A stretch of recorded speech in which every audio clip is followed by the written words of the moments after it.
Hello, and welcome to another Triad Gamer stream here on the Triad Gamer Media Network. I am Nick, your usual host for these Monday night streams. I don't think that's changed in a long time, actually, now that I think of it. And tonight, I decided to do a bit of a Magic Monday because for those that don't play as much Magic the Gathering Arena, especially as I do, but let alone Magic the Gathering in general, especially during these pandemic times, a new standard set came out. Kaldheim, which is very Norse inspired. Now, if you want to see the whole set, because you probably won't see that today, just we're not going to be looking through all the cards. Feel free to check out trygamers.com because we went through every single card because Belmont had remained spoiledless, or mostly spoiler-less, up until last Wednesday. So feel free to check that out if you want to see kind of first impressions that we had of the cards. But no, this will be more drafting. Just I had saved up some coins, so free currency, from last set going into this one, and I just felt like, hey, let's spend some of it. Let's have some fun. Let's crack into it, see how we're doing. I have drafted once already in Kaldheim. Did one draft just to try it out. Went 1-3. It's one win. So that's the standard I'm looking to at least hit is one win per draft tonight. I'm hoping better than that, but we'll see. But the idea is mostly just to start getting our some card bases in for Kaldheim as we start seeing standard shift and brawl shift into more Kaldheim cards. It'll be good to have some. So that's kind of the direction I want to go. But if you want to chat more about those cards, especially, and tell me how bad I am at drafting, because trust me, I'm aware, but just in case you want to make sure I know, Twitter, Instagram, and Facebook at TryGamers is the best way to interact with us to let us know what you'd like to see. Especially because in the winter we're a little more malleable, we're a bit more lazy, so if people have ideas and things, we're probably going to go with it just based on it. And that's just how the cookie crumbles nowadays. So let's switch over to the screen that has the cards. We'll go over here. I haven't used the Magic Arena spot that's been Milsey Belmont's thing for a while, so I might move stuff around on him, so just don't tell him. He should be fine. But I don't remember if I liked the arrangement or not. Like I said, we have some coins. It's about 10,000 per draft, so it's something that can kind of allow us to do some. I have some wins to get starting, get this week. Start moving through that Mastery Pass. Something I noted is that the Mastery Pass for those that do play Arena is significantly shorter than Zendikar Rising, because Zendikar Rising came out with multiple months to go until the winter set, whereas this one's coming out in February and the new set comes out in April, end of April. So we only have a couple months to make it, so that's why it's only 80 instead of like the 110 I think we were saying with the last set. 120, it was something crazy in terms of how long it was going, because just based on how things went. But I currently do not have the Mastery Pass, because a lot of times I'll have the Mastery Pass. I'm kind of waiting. I'm not sure if I'm going to get as much time to play or be as invested in getting through that and getting the cards. I'd like to. I just generally enjoy getting a lot of the cosmetics, and I'm still kind of building my card base on Arena. I've been playing since probably religiously since Eldraine, so since kind of the beginning of this cycle of Standard, and so I do have a fair amount like after Theros. I've kind of gotten a lot more into it and been making sure to get a lot of that and get the Mastery Pass. So I'll probably do that. The idea obviously being that generally I try to get back around to this side for gems, just using drafting and everything. So it kind of really depends on how well we are doing in drafting and that kind of direction if we go. But I do like that World Tree sleeve. Of course it's going to go in like, you want to buy it? I'm like, no, not right now. Thank you though. But the idea is I do like the World Tree sleeve. I like the fact that there's 3 different pets and you just upgrade all of them, so you can kind of choose which one you like.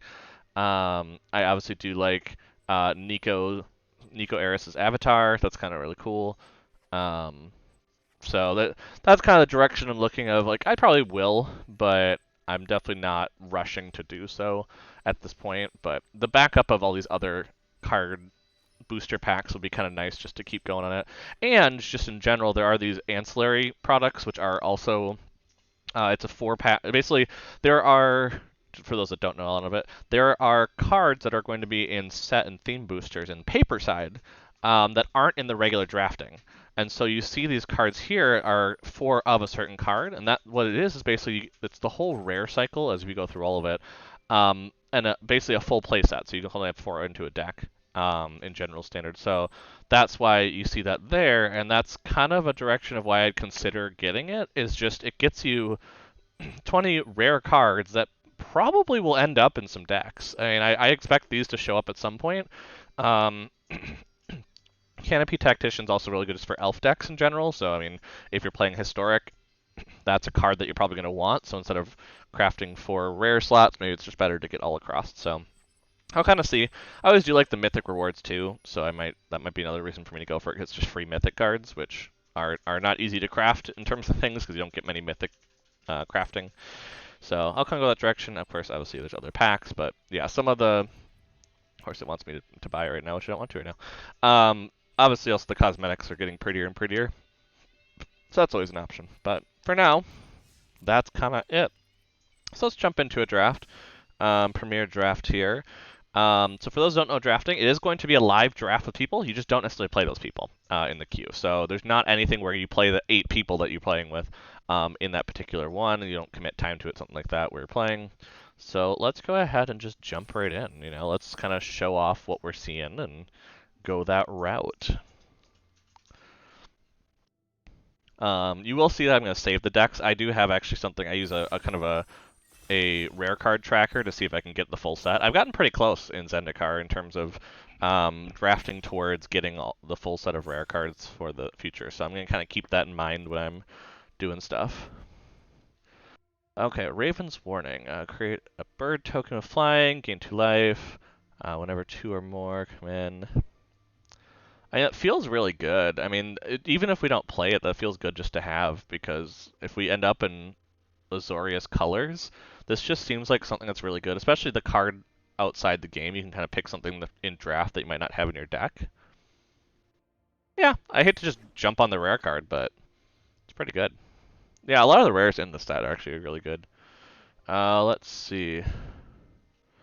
Something having double strike does not suck, especially with the Foretell, so that could be fun if we want to do. Spectral Steel I've seen is, I don't think it's too bad. Well, I guess because you have to have a lot of auras and equipment, so that one's a little rougher in draft format. Is there anything else in terms? There's not really any bombs in this one, so we're not really worried about any of those. So removal's usually a good way to go. We don't really have. Yeah, Wither Crown's not really technically removal, so I don't really want to count that as such. Hmm. Oh yeah, just to let people know, also on the side here, I do have a I have MTG assistants. So you're gonna see a list over here of like what people have rated it as, which is probably good for me to have just as a general sense. But let's go ahead and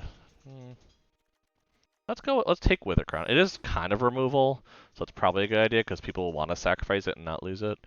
Glimpse of Cosmos has sounded really good. It's if you have a giant though, so it kind of does push us into that side. But if we don't have a giant, it's not the end of the world. Otherwise, yeah, I don't think we're gonna want the green black land. So that's probably not what we're looking for. I mean, Raven Form is removal. Raven Form is good removal, I think. I mean, I guess it does give it a flyer. Okay, I was like, why is it rated so low? And it's like, yeah, because it does give a flyer. Um, yeah, yeah, let's do Glimpse of Cosmo. That's some good, like, effects. Inga, I don't think we're gonna get good use out of Inga, right? Wait, draw 3 cards of 3 more creatures. Oh, not your own creatures. Oh, well, that's actually kind of nice then. If we have some removal of some sort to kill something, or. We definitely need creatures, so I feel like taking Inga's not the worst. We need to start getting some creatures anyway. Um, let's see. This is green. Oh. I don't think we're going to use this one because I don't think we're going to need the green mana. I also don't see anything in this one that completely screams like, yeah, I need that card. Yeah.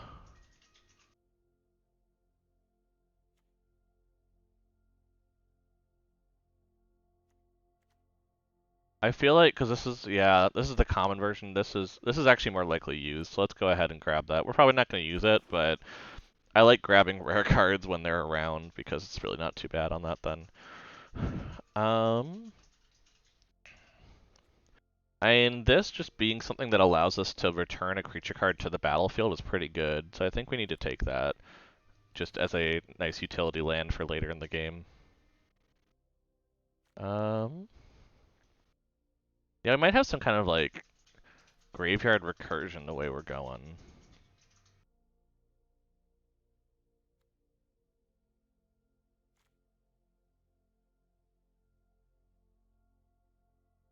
Hmm. Yeah, let's take the black creature. We're going 3-color at this point. Let's take Shimmer Drift, actually. That's a good way to fix some mana if we're going actually splashing a 3rd color. Let's see. What else do we got? These aren't terrible. I don't think we're going to be sharing a lot of creature types, but we also don't know what creatures we're going to have at this point, so... You know, I think it's good to take that chance this early in the draft at this point.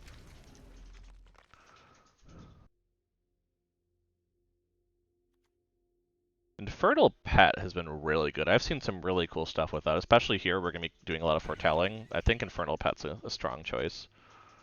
We're not really having a lot of snow mana, so that's probably not a good choice. I mean, it is a 3/2 body, which is not bad. Everything else is red. Looks like people are just not taking red in this. So, I mean, that's good to note. Yeah, let's say Grim Draugr. I mean, it's a creature. I don't think we're going to have the snow to pay for it, but we do have the Shimmer Drift, which is a snow, so that's pretty good. And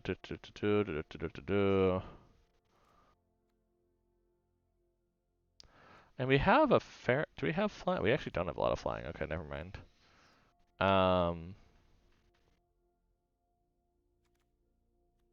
Let's take Raven's Wings. I think it's better to have an ability to get flying, especially on things that we don't have that can fly.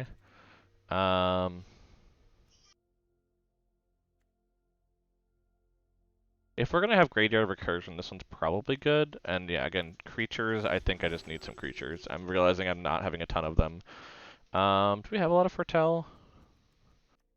So far, we don't. Actually, we don't really have any.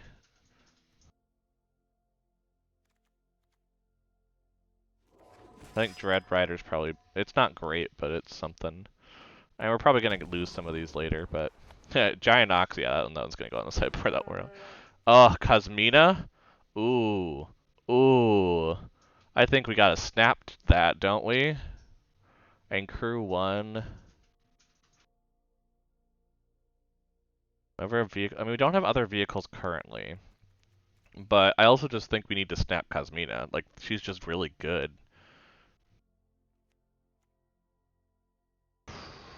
Yeah, we gotta snap Cosmina.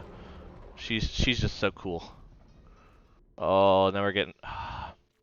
This is where I'm kind of like, in draft, I always struggle. So I'm like, I know I'm not going to use this in my draft deck, but I want to take it to have it as cards. Like, yeah, this isn't good in this one, but... Yeah, I'm gonna grab and just throw it in the sideboard. So like, I like the rares. I'm drafting for a collection at this point, so I really can't avoid that fact. The Kennel Master. The Kennel Master's pretty good, because we're probably going to be attacking very oddly. I mean, our curve is kind of odd right now, but... Ooh, Ascent to the Worthy. Man, that's not as good as I thought it was for a second. I don't have a lot of creatures, so I don't think that one's good for me. We have the ability to make a bigger creature, so this one might not be bad. Yeah, I think we should go here, because that also gets a Berserker, and we kind of have a few Berserkers coming on, which is probably what our Shapeshifter is going to do. Well, I don't think we need to do more returning. Jarl the Forsaken doesn't suck. Yeah, I think I gotta take this, though. Just creating a 4/4 with 3 mana later, even if we're just splashing white, just feels good. Like, just having that ability. Oh, this is a card. I've seen people do stuff with this already. I don't think we really oh, we have an elf. Oh, we have a couple elves, actually. Wait a second. This might not be a bad idea. And is there anything else that's better? I don't think so, so we're going to go with this. Because, yeah, it looks like a lot of people are choosing the color scheme that we are, so I don't know if that's going to be a good sign. This kind of return stuff, so that's probably pretty good. I mean, we don't have a ton of creatures at this. Well, we actually have a good amount, but this is probably better to get some back. So yeah, only for 2 mana. So let's do it. We got a fair curve going on right now. I mean, let's look at it. Yeah, our curve's not bad so far. Um, we don't have green in ours, so I guess yeah, just keep going with the creatures. Yeah, it looks like we're splashing white for Raven's Warning, so I think I still want to play with that just to get. I mean, a 1/1 bird token is not bad. Um, and it likes things with flying. We have a couple things to make flying happen. This is pretty good. I'm not gonna call it removal, but this is a good way to deal with stuff because. Oh, what did I do? What did I grab? Oh, I hit squash. Oh, I didn't actually pick anything, which is the problem. Oh, Skull Raid has been actually, I've seen really cool things with that, so we're going to put that in there. The fact that you just can get 2 cards, worst case, in black is pretty good. Yeah, 3/2. I have a couple zombies, so that could be a thing. Oh yeah, it might just be a thing of we're just going to be able to look at people's stuff and get rid of it. Which is really good to play if you saw them scry at the top, I'd say, so. I don't know if we're going to play this, but we'll grab it.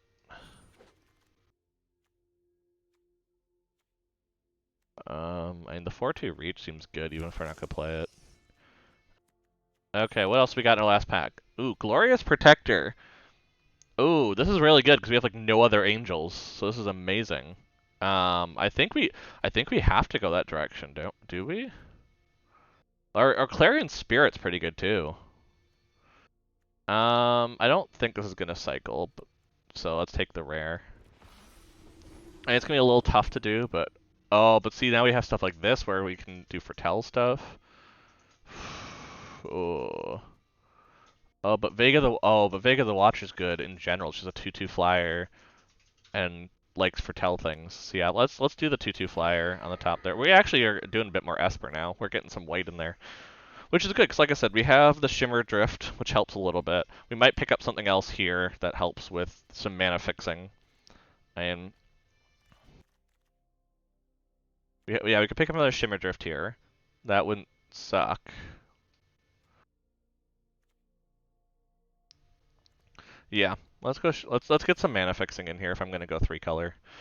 There is a lot of mana fixing in the set. I mean, that is a thing. So that's the nice part about it is that I can go in here and feel very confident of, well, I might still get my double white.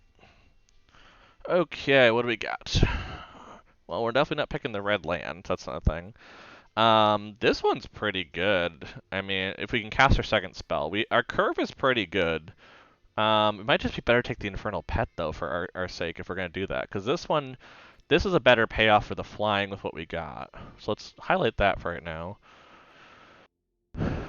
Yeah, I think that's the best for us to put that in that 3 slot. Oh, there's another one. Oh. I mean, curving 3 is a thing. We have a lot of 3/2s and 3/1s. So, I mean, that might not. But it's kind of tough, though, because it's only a 4/4 and it has to. Yeah, that doesn't look great.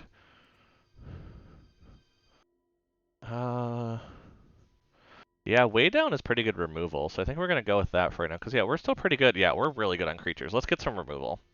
-3/-3 is pretty good, as you're seeing. A lot of my stuff is around that, so. Let's go with removal. Again, it's likely we're going to have creature cards in our graveyard at some point, especially as we get later on. They're going to kill stuff, so.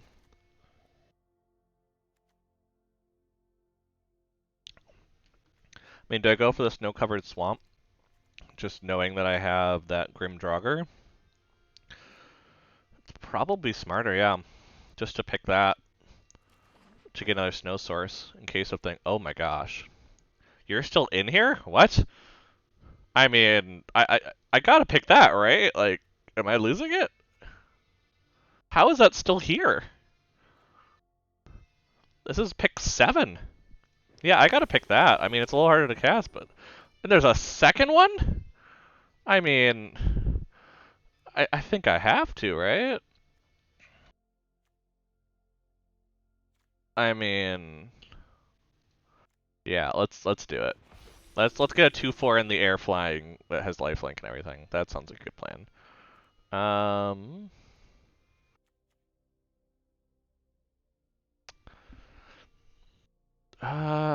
let's go. Let's see. We have a fair amount of threes at this point, but we're only getting a three at this point. So yeah, let's go for the one that gains its life and can be cheaper. I think that's probably the best way to go. Um, a two slot lifelinker is not bad. Yeah, let's do it. What else we got? I mean, Depart the Realm will bounce something. It's not great, but it's probably our best option here, so let's just pick it. Okay, out of these, probably returning creature cards? Yeah, we're gonna have a heavy amount of creatures, so I think we're gonna lose a lot. Do I just go another Infernal Pet, or do I go the Death Knell? I mean, I don't think I'm gonna have a lot of things to raise this.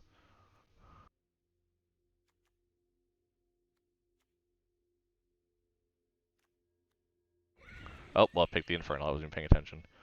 We already got an Oxen last one, so we'll grab the green one for sideboard, and the Shieldmate's not bad. I don't think we're gonna play it, but it is in white, so. Okay, so let's go ahead. This is gonna be called Esper Omens, because it's a lot of foretelling, maybe. Or no, let's go Grave Omens, haha, because Graveyard Recursion. That's great. Okay. Now, the important thing that I always do when I'm drafting, for those that don't know, is I have to pick my sleeve first, because that's more important. So, um, sorry about that. I forgot to unplug our hard drive, and our hard drive does not like it when it's sharing power. So, there we go, fixed it. There's definitely the Elspeth kind of, Elspeth Nightmare sleeve. That one's pretty good for some of the stuff we're doing. Um, We definitely have some Ashiok sleeve, which never hurts. We can go that route. I do like the Soren anime one. That one is pretty fun. Obviously, there's the Liliana one too. Ooh, I might go Liliana on this one. That actually fits a lot more with kind of what we're doing. It doesn't have a lot of the effects of what the other ones have, but it does look really cool. There's obviously the Kaya sleeve here, the anime Kaya sleeve.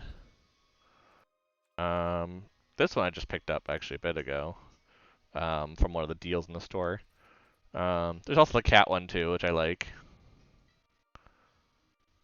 Uh, Maybe I want to go the cat one. Actually, I haven't used the cat one much. Let's do that. Let's do the cat one. And this probably is more like this kind of theme of raising the Draugr. Yeah. Okay, so let's see what we got. We got heavy threes, and that's probably where we're going to be cutting some things. Um,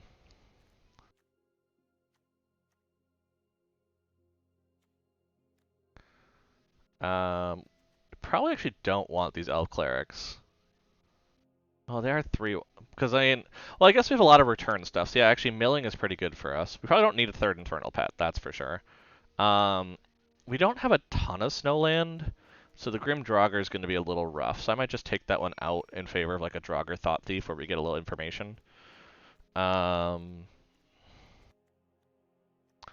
don't think we're going to play this one because I think just we're not playing aggro on the ground, so they're really just going to kind of die. So I don't think it's going to be very good.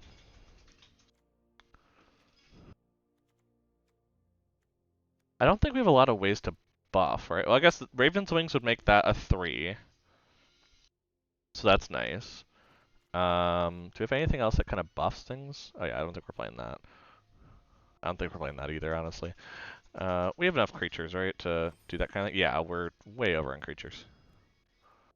Yeah, return it if it's an elf. We have a couple elves. That one's not bad. We have berserkers for the Linjara. We have a bunch of non-angel ones, so if they try to like wipe the board or something, I can always just flash this in from Foretell. It's also just a 3/4 flyer that I can flash in, which is pretty good.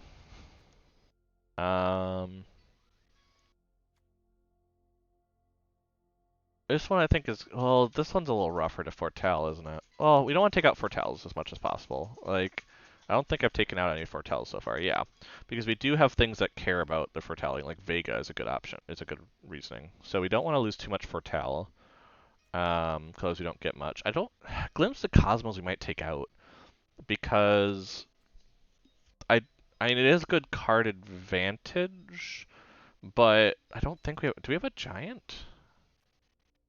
Or did I get? Was this a giant? That was a giant, so that is one that actually would count. But to have one card to combo, that would seem rough. Yeah, I don't think we really have giants, so I think that one is not as good as per se drawing into something like Cosmina to draw our cards. Do, do, do, do. Yeah, because we're obviously peaking at 3 here.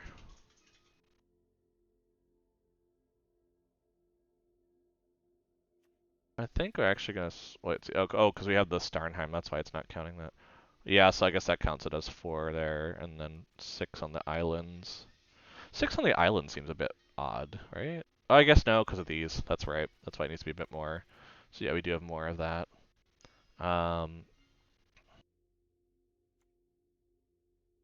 I don't think this 2 life is going to be as big, but yeah, but it's a Foretell, you know, so it's like we don't want to lose the Foretells as much as possible. I think we have enough Berserkers that I don't think I need to worry about that, right? Maybe not. We actually don't have a lot of overlap with all those Berserkers. We have a lot of Clerics, though, especially with that. So maybe that's something where I take out this Berserker on the 2 slot. I need to take something out here, that's the problem. Because it's very heavy in this area. Um,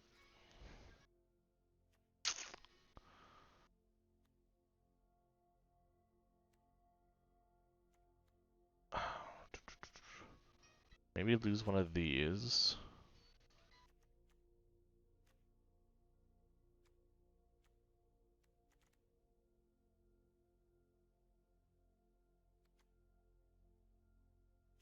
Hmm.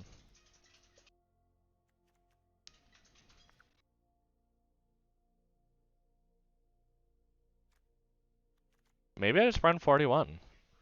I mean, I really like this combo stuff. And I mean, I have the option where, obviously, Raven's Warning, I can go get something from here.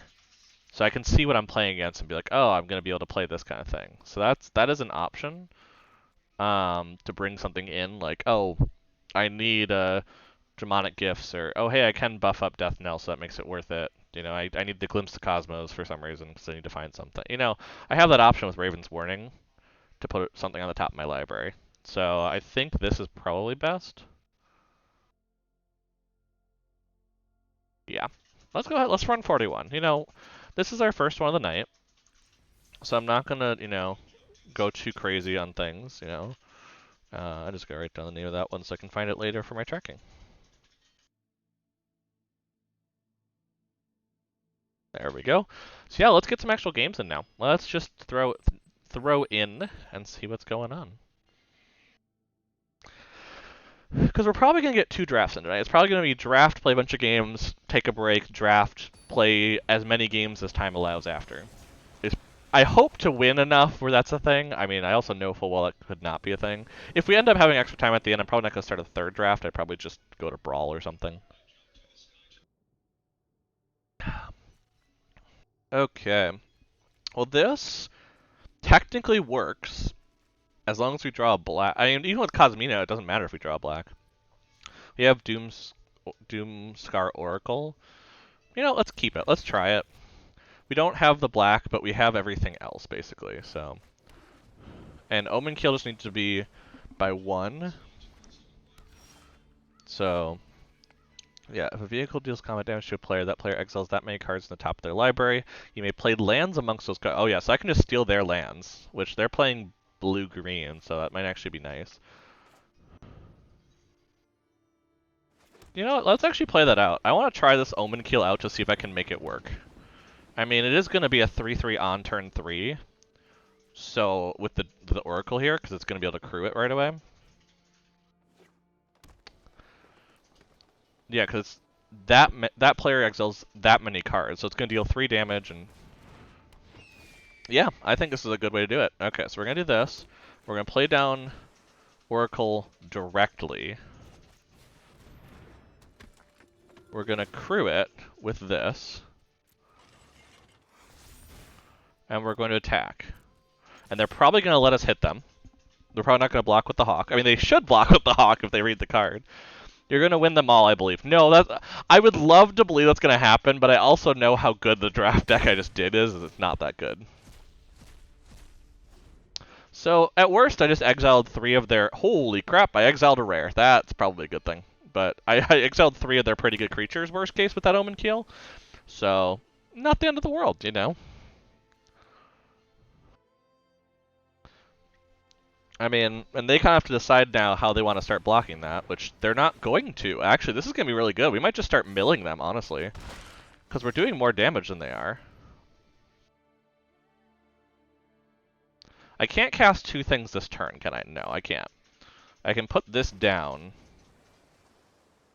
I think I'm going to play Inga just to get the Scry 3, because I need to look. Okay, I have some black coming in, so that's good. Glorious Protector, I don't think we're going to play. We really should take it out. We don't have any blink effects, really, for ETBs. Yeah, I think getting the blackout's important, and then that's all we care about. We're definitely going to then crew using Inga, which is going to get 6 damage down. This is what I'm saying. Like, we're actually kind of aggroing it with Esper, which is not what you'd expect to do. Okay, and what do we get from their lands? We still have not hit a land of theirs, which is actually really good for us, because that means they might start flooding really badly. But we've hit a lot of their upper end right now. Okay, they got 1 out there. Okay. Do I have a way to kill this? That's the question.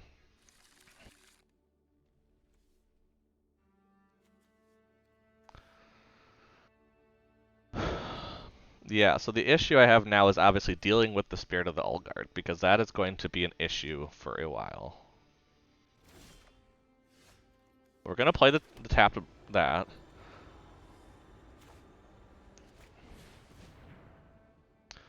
And again, we could just continue to aggro them, but I'm a little afraid of what this is going to do, because they have all snow permanents right now. Right? No, they have 3. They have 5 snow permanents. They are definitely playing snow. They have a 6th one there. So I think it's better not to do the Omen Keel fun stuff at this juncture, but rather equip this to Doomscar Oracle. Yeah, that's probably the best place to go. And then worst case, I'm trading with... Yeah.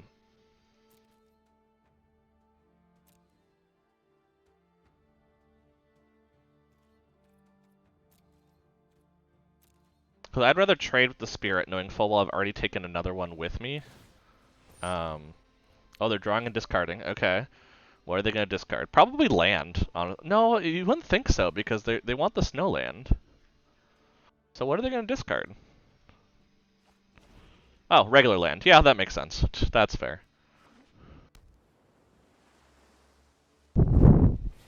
Okay. So enters the battlefield, puts a counter on something. Okay.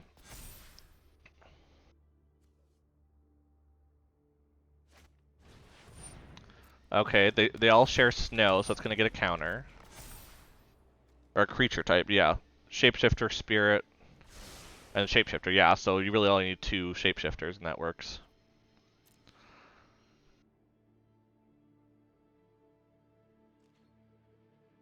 They're not attacking. Interesting. That's not what I expected. So we have enough to play 2, which I think we're going to do. So we're first going to play the Infernal Pet, and then going to play out Kodama's Faithful, which is going to gain us 2 life, put a counter on there, and do a lot of fun stuff. Yeah, that seems best.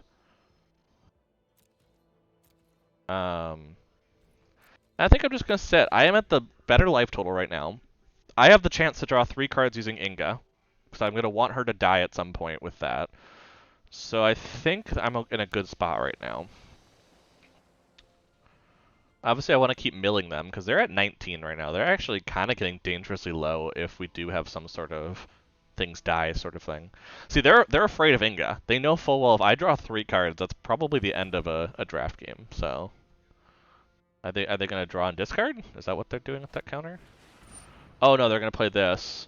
Oh, and they're going to tap something. Okay, what are you going to target with the tap, is the question. Okay, then I'm going to actually crew with this. Because if you're going to tap it anyway, I'd rather crew and have something extra. So yeah, that's not going to untap next time. Totally fair, it happens. But I'd rather have the option of having the Omen Keel around. Especially because if it dies, I can bring it back as a creature, is the thing. So that's why I'm not as worried about it. Yeah, see, they're being very cautious because they know what I can do if I could draw 3. So I'll take the 2. I don't have any issue with that. Not a problem. Yeah, I think they have the better deck, unfortunately, so this is probably going to be a bad thing for me, but yeah, because that's not what I'm looking for. I'm not looking for land right now.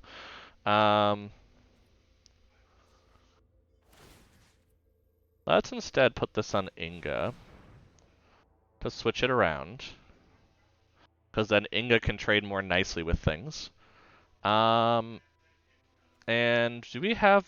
No, we don't have second white, so actually we do need to put this out and choose white, so we can use this to create a 4/4 at some point. Otherwise we wouldn't have enough white mana. Which is why we had the fixing. That was the idea, is to get the fixing, go that direction, but installing out is better for us. We're ahead by 10 cards on them right now, because we've exiled 6 of their cards, and they've been looting things, so...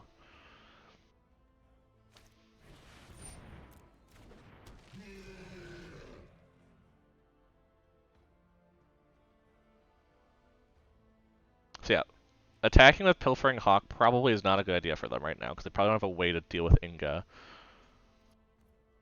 Or they'll make me think they do, which is a smarter move probably, but...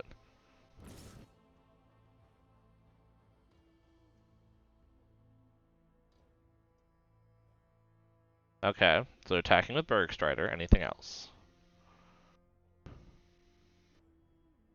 Well, yeah, because they have the Avalanche Caller as an option, where they can create... But they're going to have to tap both... Oh, no, they could make the island into a 4/4. That's right. But they have to do that now. Yeah, they didn't do it now.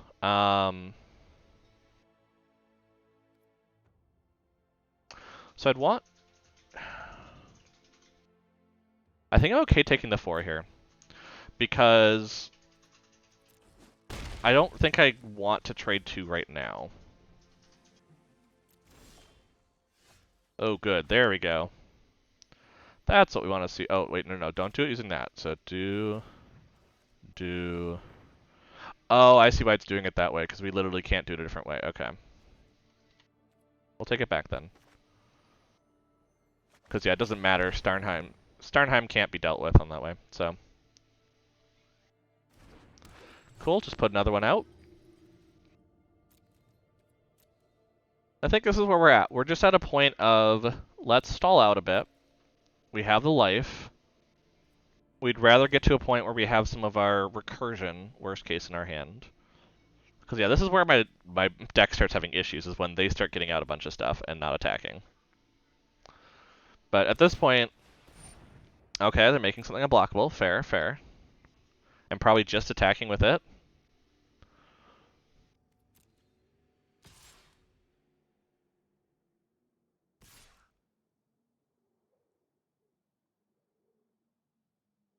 Oh, attacking with Bergstrider is not a good idea. That's not a good idea. Because I can do this then, and 3 things should die.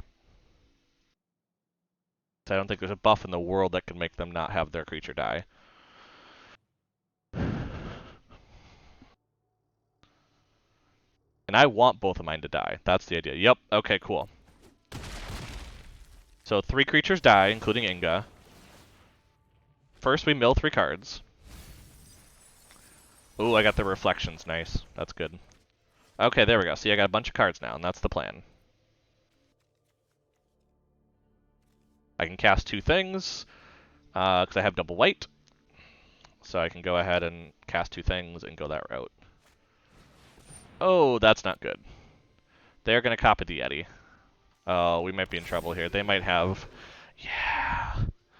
That's a card. If anyone's seen it, that's a card. That should not be an uncommon. I've seen it used way too well in my time. We do have a... Ooh.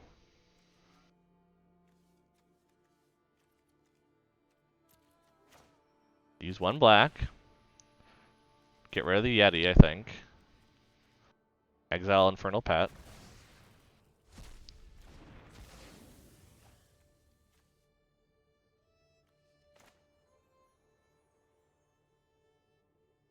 play, yeah.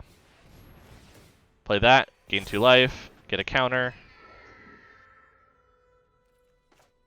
Play another swamp. I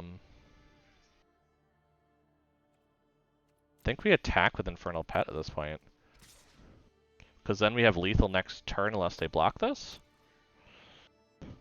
I think this is the best way to go, yeah. And then we're going to throw down Story Seeker for the lifelink. We're going to equip this to... what's the best thing to equip to? Let's get one thing that has... Let's put this here. An end turn. Because I think we have lethal next turn then. As long as we get... Oh, as long as we get 2 spells. I just realized I just probably shouldn't have done what I did then. Oh well.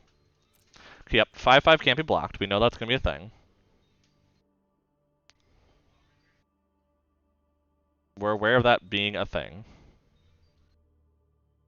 This is actually a tenser match than I expected when I saw what their stuff did.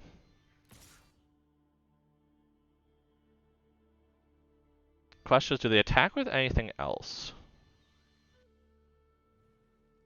Because I can make a 4/4 next turn, which is what I plan to do. Because I really don't have much else to do, so I might as well do the sacrifice here and do that.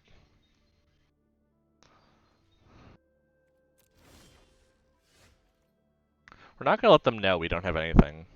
So I think what we're going to do is we're going to go ahead and attack here. Yeah, because I'd rather trade the flyer in case we get the shot to do more flying next time. Well, we're going to create a 4/4 flyer, so I guess we will have a flyer next one. They'll go to 3, which does put them at lethal territory. Yeah, they're going to block that, fair. I presumed they would, and that's why I wanted to do that, because then I could at least, like, put it in a realm where I could do other things. Yep, you're going to do the draw discard, fair. And then we're going to trade it. See, this is where limited gets so much in my issues, just so like, is this bad? Is this good? I don't know what's going on. Okay, so that's going to trade. We are going to do the sacrifice here, so I don't have bad mana tapping that screws me over. Oh, sacrifice another creature I control. I did not realize I was doing that. That's probably not smart, but here we are. Let's sacrifice the one that makes the mill. I think that's probably the best one, because I think at this point, if they don't rush the mill strategy, they're in trouble anyway. Cool, we have a 4/4. Let's put that land out. Let's attach this, I think, to the Infernal Pet, maybe? Yeah, we want something that can deal 5 damage to the Kin Seekers if we need to. But now at this point, they have to beat us this next turn. Unless they have enough removal. They have to beat us this next turn. Yeah. Because otherwise we will go ahead and take over in the skies. I don't think they have enough to beat us, because they can make that unblockable, yes, but they're not getting anything else through then. Okay, they're creating a 2/2 token. I don't think that's going to help them as much as they think. Okay. They have, what, 4 mana left? Okay, they have a flyer. I'm still not as sure that that helps them, because they can block the 5, but they're still going to... Well, I guess no, that's enough to block, yeah. So I either need removal for that, or I need to make Glory Seeker also have flying somehow. Which, to be fair, if Infernal Pet, if I somehow get 2 spells to do, and I can get Glory Seeker to have flying, and then basically that's the end of it.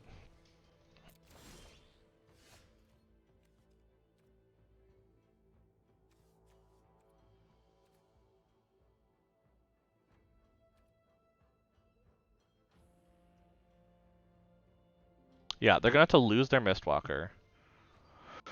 Oh, how do we do this? Okay, so what's the next lore thing? So we're probably going to get to it. Any number of shapeshifters are 4/4s. Okay, we're probably in trouble then when that happens. I'm going to put that on the Yeti, because I know that that's the thing I'm most worried about. Oh, it still has 2 power. Oh, well, that's not great then, but... Because what that does is that means that they die in their upkeep, I think. if I'm following this correctly. Unless they have a trick, they will die in their upkeep, because they have to let 6 through. Oh, it's unless you sacrifice. Oh, that might not actually be good. I might be in trouble.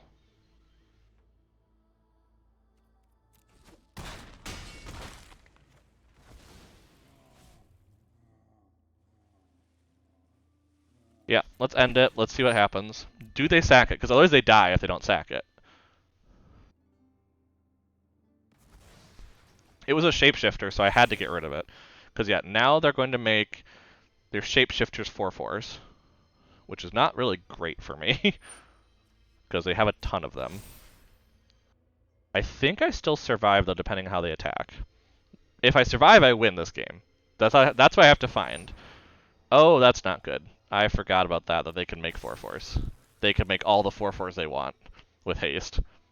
Yeah, that's going to be a good game, because I can't block that much damage. Because at this point, what? I'd block 6 and 5. Yeah.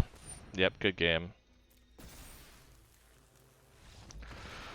Oh, that was a close one, though. That actually, I held in longer than I thought. But yeah, I don't have ways to replenish my cards unless I'm getting some Foretell stuff going, and it kind of ended up kind of aggro. Esper aggro is a weird combo, but...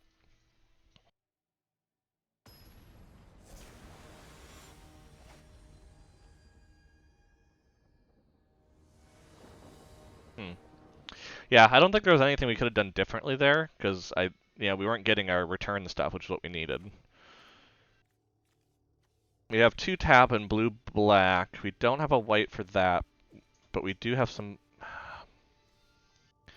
We really need to draw a land, which I'm going to take that risk, but really need to draw that land.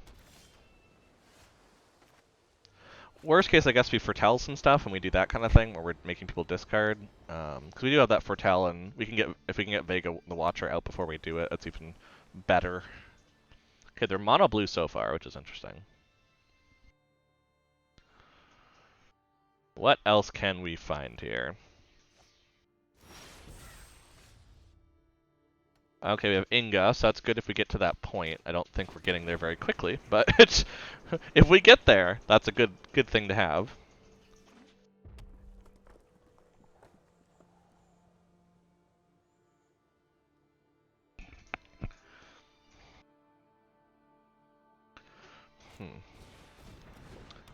Okay, Augury Raven, which is a 3/3 flyer that they've paid, so that's pretty good for them. I think we have to do Skull Raid. I don't think... Well, no, we have to Wither Crown. We have to actually put that on there so we're not taking 3 in the air. That's what we need to do. I mean, they're probably going to sacrifice it. I mean, there's no reason to keep it unless they have enchantment removal, but if they're in red-blue, they probably don't have enchantment removal. But I'm hoping they don't have plays. Okay, Invasion of the Giants, which means they're going to have some ways to put giants down on the field. So we know about that. Okay. Can we get land is the question. That's the plan. And the nice part is if we can get them to discard 2 of their cards, they might be planning to set up for a giant. So if we can get that down and foretold, we have a shot of doing something over the next couple turns. Okay, Pilfering Hawk. That's a much better thing to deal with for us. Oh, that sucks. Okay. Yeah, we just have to, I think, foretell this. Put it aside, be able to cast it for cheaper later. Yeah, they probably have a giant card they're going to show me. Yep, they have Bergstrider. Okay. I'm like, they probably have a giant. It's pretty easy to come up with one. There's enough of them. I just didn't work on grabbing them, which was the part of the issue. Okay, Glimpse the Cosmo. Yeah, so they're playing, it seems like just an Is It kind of some giant synergy sort of stuff, which is nice for them. It's definitely sucking on my side because I'm not getting what I need in terms of actual things. I think we just have to cast the Skull Raid. I mean, I hate to do that, but I think that's just better. I don't like that that's the only thing we're doing, but at this point, making him discard 2 cards is probably our best bet. And we really don't have a whole lot of other options right now. Now, yeah, we don't have a creature card there, so this is actually, yeah, not going to work. So we can't use that removal quite yet. I mean, obviously, eventually I just have to cast Raven's Wings and have it sit there. Okay, I made them lose Depart the Realm and Raven Form, so I got rid of their removal. Fair enough. I have to discard a card because I have too many cards. Um, let's actually put a creature card there so we can exile it, because then we have that option of this to kill something. So yeah, but they're going to play Bergstrider, is what they're probably going to do, because it's too cheaper, so they don't need another land for it. They have another land anyway, but yeah. It's a 4/4. It allows them to Glints the Cosmos again. Okay, they foretold another Augury Raven. Yeah, we're a little in trouble at this point. Oh good, we got actual other things.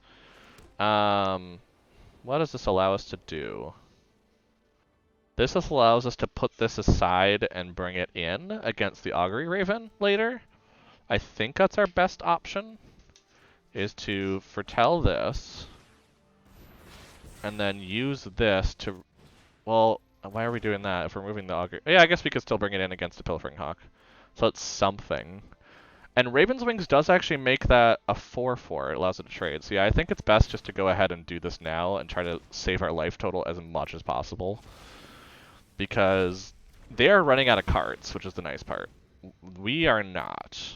And so the hope is that we can get stuff out that actually helps us do things.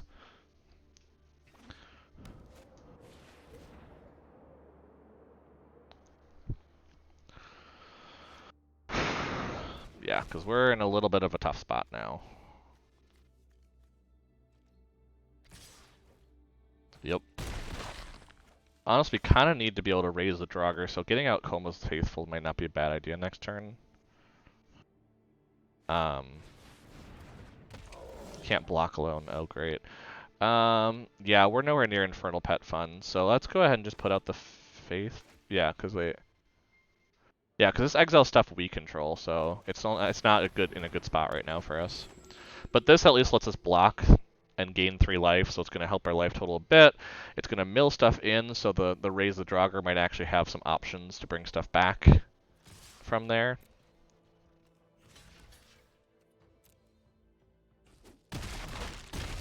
Yeah, because that's going to bring us back up to 9. It's going to mill 3 cards from both sides. We didn't have any land there. Well, we had Shimmer Drift, but that's a little rougher. So that's a good sign, at least, that we're milling down to our land. So. Okay, we got another Shimmer Drift, so we can put that down for probably blue, which feels weird, but probably the best option. What is the direction to go? I mean, we can't play any of these things we'd bring back, so it's not like that makes any sense. I think we're dead really anyway, but I think bringing this in is probably the best. We can block the flyer, get something out of this if we flash it out. I don't like this. I don't like this. We just kind of got screwed a bit by what we took because we just didn't draw land. So obviously we're going to block here, with the idea being we're down to 1. And we're going to hope they don't have direct damage in an Izzet deck, which generally has direct damage. If we get another land, though, we have a good option here. Okay, we got another land. So what that allows us to do... We can't equip this if we bring it out, though. That's the issue. Is there anything here that would make a difference? Let's see. Well, if we can get 2 power down... Let's see. We get Infernal Pet. We have a way to... Well, no, that'd be double blocking, so we don't want to do that.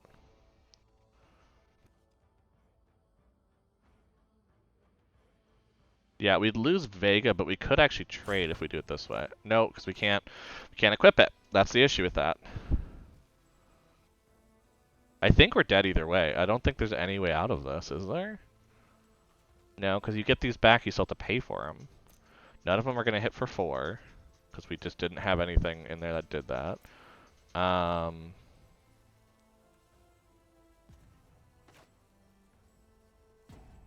Yeah, let's just do this. You know what? I feel like it. We're going to go out with a bang where I'm just going to see what we had. Yeah, we did not have great options, unfortunately.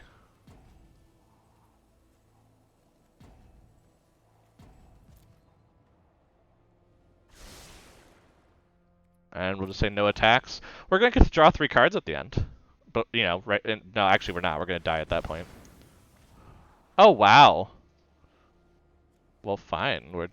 You know what? If you're going to do that, we're just going to, you know, jump out. Because you're going to... It is each creature, so I guess he would have actually traded and got the 3 card. But, like, no, there was no way around, actually, that. We just didn't get the land we needed. Which I should have mulliganed. I know I should have mulliganed. I'm always going to know I should have mulliganed, but... I am greedy. Especially in decks that I've built that are like, I probably shouldn't have built that deck, but...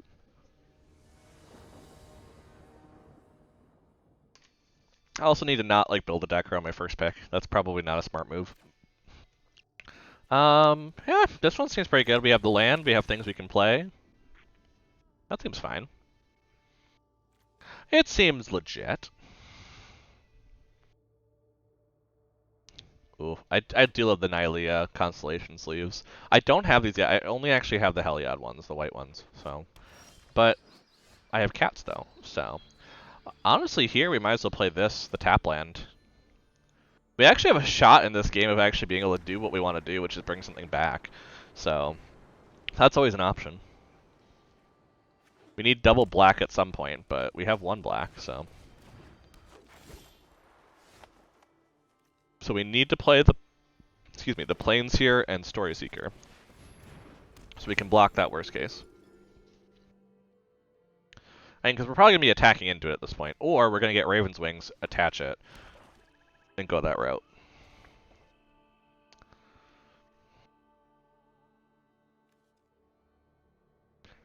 Do love that. A lot of the art here is really cool. Like even the simple, you know, 2/2 for 2 lifelinkers here, you know, it's really cool.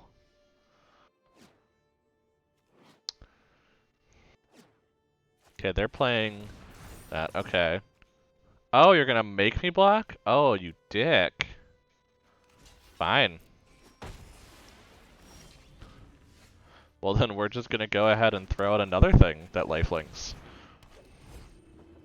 Which is nice, because if this one trades, they're both clerics. I get both of them back with Raise the Draugr.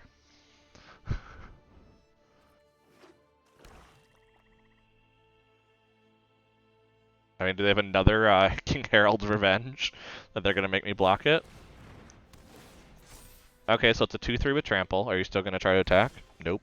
I was like, probably not, but... I mean, what if I just went ahead and put out Inga? Let's actually attack Inga. Let's see what they do. Let's see if they block it. No, I didn't think they would, but it was worth a shot. Yeah, let's throw out Inga. It's probably best to scry for a bit. Go that route. We can actually play Furia, so that's not too bad. Glorious Protector I don't think makes sense. I guess because what? We don't have the double white, so we can't play right off the bat. What would we exile? We'd exile the Faithful. Yeah, it's because it's exile. That's the thing. If it was die and bring back, that's a different story. But if it's exile, no. So I don't think we're gonna bring. I don't think this is the Glorious Protector area. I think Furia probably makes sense to have next turn here. Oh, we don't have the double black. No, so we need the double black first. We need that first. Then we can play Furia. Yeah, let's do it. Let's get Furia out. That sounds awesome. Just like a 2/4 in the air. Like, that just sounds great. We actually have a weird life gain deck, which is not what I expect to see in Kaldheim at all, with the way things are, so...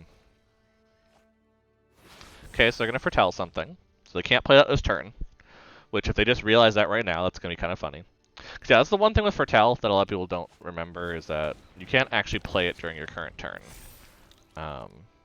Okay, they're going to get it... Oh, I was like, they could get him for 3 there if they really wanted.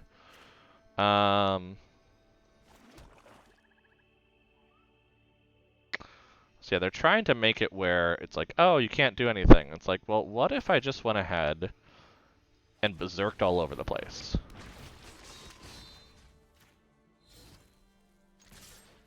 What if I just, like, came at you with 8 damage and 4 of it lifelink? Like, this is a big issue they gotta figure out right here. Okay, you're gonna draw a card, fair enough. But, I mean, I still have card advantage. I know I have a way to give something flying. Which, yes, they have a way to block, but not great way to block right now. Unless they can put another counter on it. And I have Furia.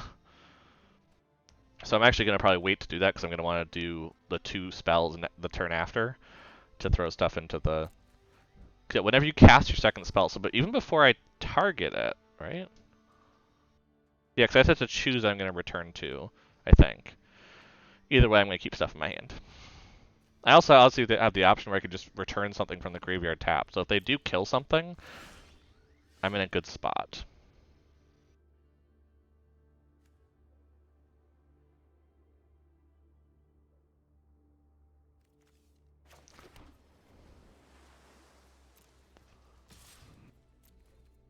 Let's just attack with the 4/4. They have to block it with something. A double block? Okay.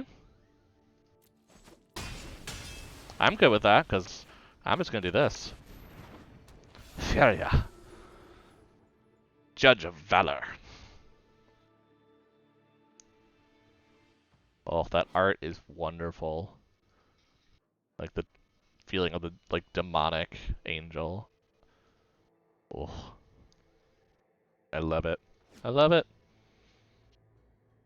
Well, see, the nice part is that worst case, I just sacrifice this and I go find whatever they're not letting me have if they go kill something. So, Horizon Seeker, okay, they're going to have to attack with that to get that trigger. So that's going to be a rough spot for them at this point. Are they going to kill my Inga? Don't you kill my Inga. Actually, the nice part is if they attack with the Jaspera Sentinel, I can block with the Inga and the Comus Fate. Well, I guess that wouldn't kill 2 things. Yeah, that wouldn't kill 3 things. So that would be a bit rough. Because, yeah, the Inga, you really want to try to have 3 things die. Okay, you're going to gain control of Comus Faithful. Wait. What does that card do? It gains haste, and whenever this creature deals damage, destroy target. Okay, well, I can just do this then, can't I? I think they're just trying to gain life, is my guess, which I'm also going to gain life. Oh, yeah, that's right, I do kill my thing. Yeah, that's a thing. That's okay. Because my thought process is, so I have double zombie and I have the elf cleric. So double zombie is something I could get back, so I could get the Carfell back in my hand. I could also do double cleric back to my hand. Let's play the plains. Let's actually trigger this, because I have enough land now, don't I? Yeah.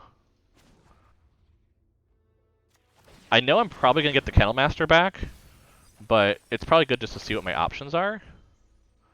Okay, wait, what's on the battlefield? Angel Cleric, Human Wizard. Okay, they're not the same, so I don't want to do that. Yeah, let's just bring back him. Because that just means that they really kind of have to do something here. They really can't take that damage.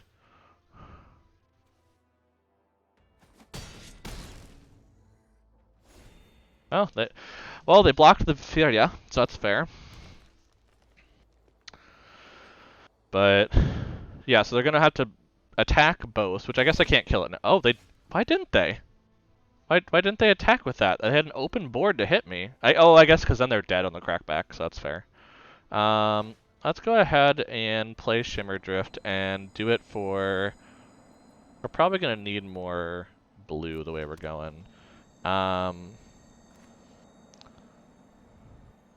Let's play Raven Wings.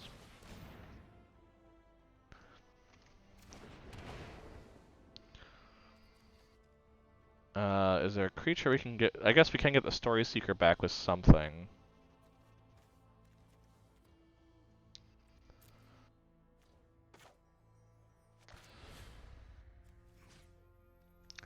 Yeah, so we do have a couple clerics as a good option. We could just do that in the cleric. Yeah, that might be a good direction. So do this plus cleric.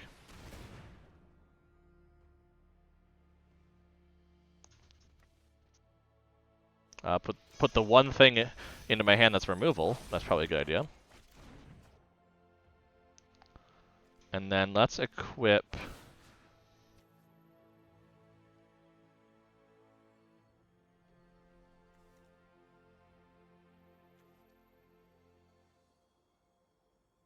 Where's a better place to play it? I think equipping it here to put pressure on them to have to block both of these.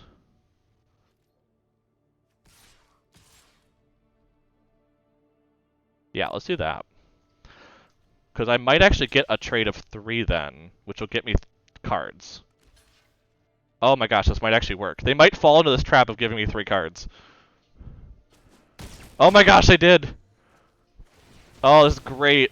This is exactly what I wanted here. Oh, look at that. Refill of hand.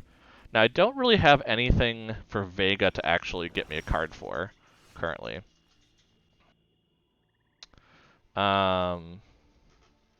Cleric, Zerker. Okay, so let's play the Cleric.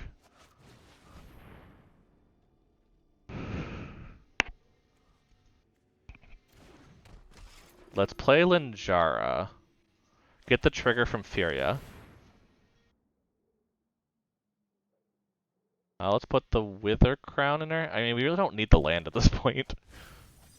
So we can just start filling it. We gotta be careful with that, though, because we're starting to hit our graveyard bad, but... yeah, I don't think we're gonna use Infernal Pet, so let's put that down. Let's do this. Prep, Depart the Realm, in case of issues, and then swing in for 6. I think we have them dead at this point. I don't think there's any card in the set that gets them out of this. Oh. Interesting. So they're going to block there. Okay. I mean, that's not terrible for us. The fact that they lost a land. And, I mean, which one did we lose? We lost the Shimmer Drift? Okay, that's not the worst. We still have a 3/5. I mean, I think they're dead. Let's go ahead. Oh, because they might have a way to do... Yeah, they might be able to kill something. So let's go ahead and play this. Then we attack.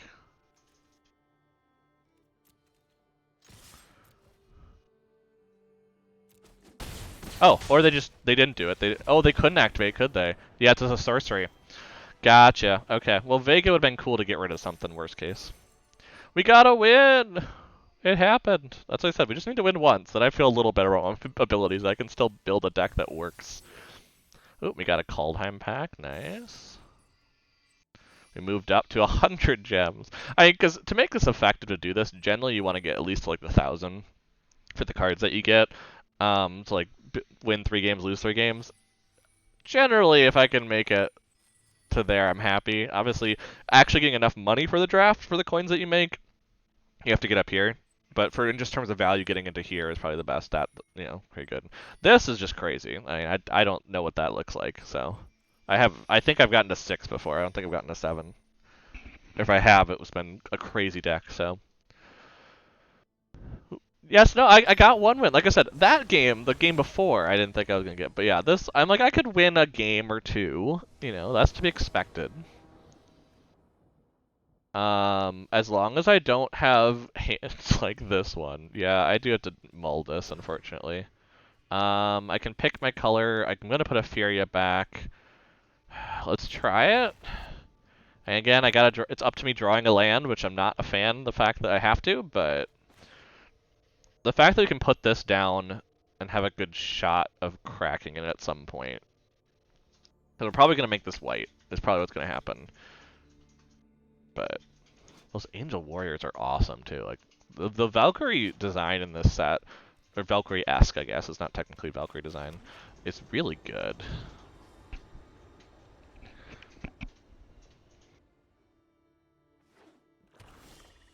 Oof, we got another one, nice. So this actually makes me feel better to play this as white, which is what I wanted to do. Because I just need another white source, and I can crack this in the future, likely. Because, well, I guess I need the black source too, now I think of it. But I can get down Coma's Faithful next, which is actually really good, because I can start milling stuff into my graveyard.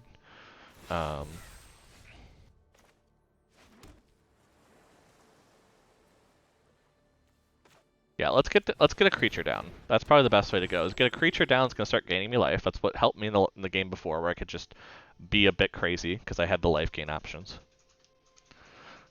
I'm sure there is a deck in this that's like Dimir based where it's all about bringing these faithful back and you're just milling the other person and you keep shuffling things in your deck or something. I'm sure that exists.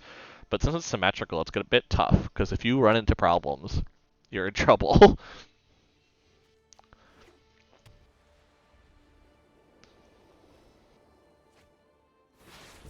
They're just doing foretelling, which is really nice for me. Because it just means that I can just hit them. Oh, they're just gonna... Okay, fair enough. I mean, that just mills us both 3. Which hits some land of mine, which is not fun. But let's go ahead then and... How many...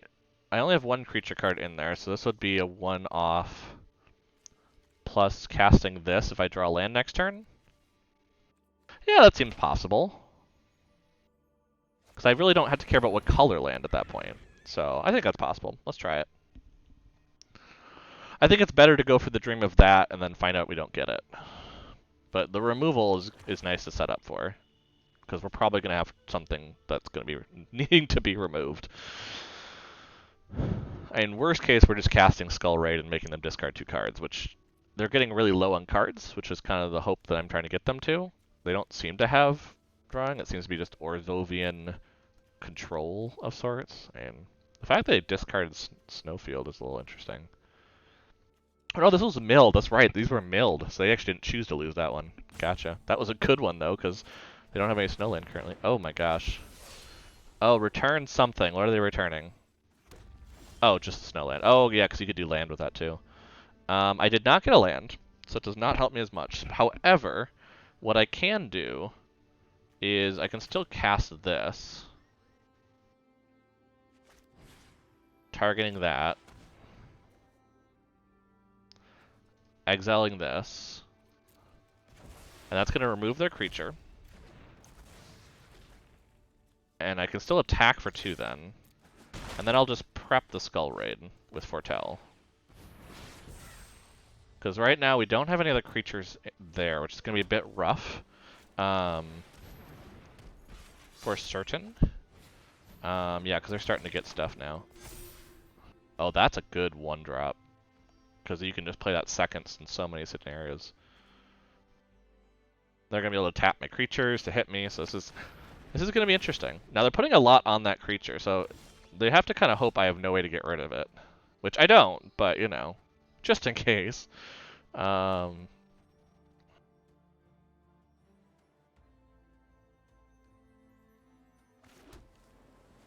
think it's best to play this to get the card when we do the Skull Raid. I don't like that that's the case, but I think that's the case. I think we're just going to have to take some damage for a bit, knowing full well that we're going to make them lose their hand, basically. And worst case, we draw cards off of this, which is good. So, yeah, okay, they're going to exile Vega, which is unfortunate, because we're not going to get a card off of it. And, oh, they're going to tap it, fair. Okay, so I don't have anything still in here, which is annoying. I can't cast Furia, because I don't have enough black sources, yeah. I don't have enough white sources to do that, or black. So yeah, I guess the idea we do is just we play this, discarding whatever card they have in their hand, which is another Feed the Serpent. And then we just play this, get a counter. They're going to tap it anyway, so I might as well attack with it. I hate to do that, but I only have 1 creature, so they're going to tap it every time. So if I don't give them the option to tap it, I think that's better. What does that do? Oh, I lose 2 life because you have 2 humans? No, 2 dwarf. 2 clerics. Gotcha. There it is. I found it eventually. Okay, we don't have the black sources for this at this time, but the hope is that we'll eventually get there. Again, they're just going to keep tapping it, so I think I have to just do this. I mean, am I dead? No, I'm not dead next turn, so there's not that, but I need to find some way to get rid of something and slow this down. Furia might be that something, because they then have to decide what they're going to lose, but I don't have anything to bring back with... Great Hall is not possible at this point. I don't have the land for it. I'm just getting blue mana anyway. Yeah, this is gonna... Good game. Well, that was fun. But yeah, no, they just had the better deck. I was not getting my combo pieces. So, that'll be a 1-3. Which, like I said, that's probably what we're gonna get today. I mean, I'm gonna fully admit that that's probably what we're gonna get today.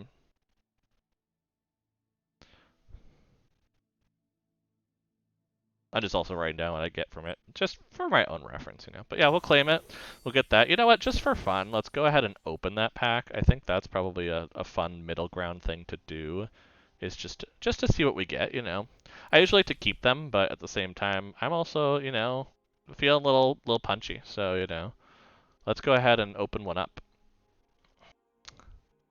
I guess the question is, for our viewing audience, do you want me to open up a Kaldheim, or should I open up one of my other packs? 'Cause I do have these 3 packs here available as options. You know, these are things that I can open as options. I mean, generally Kaldheim is what I'd expect people would want me to open. Just being the new set, all that sort of fun stuff going on.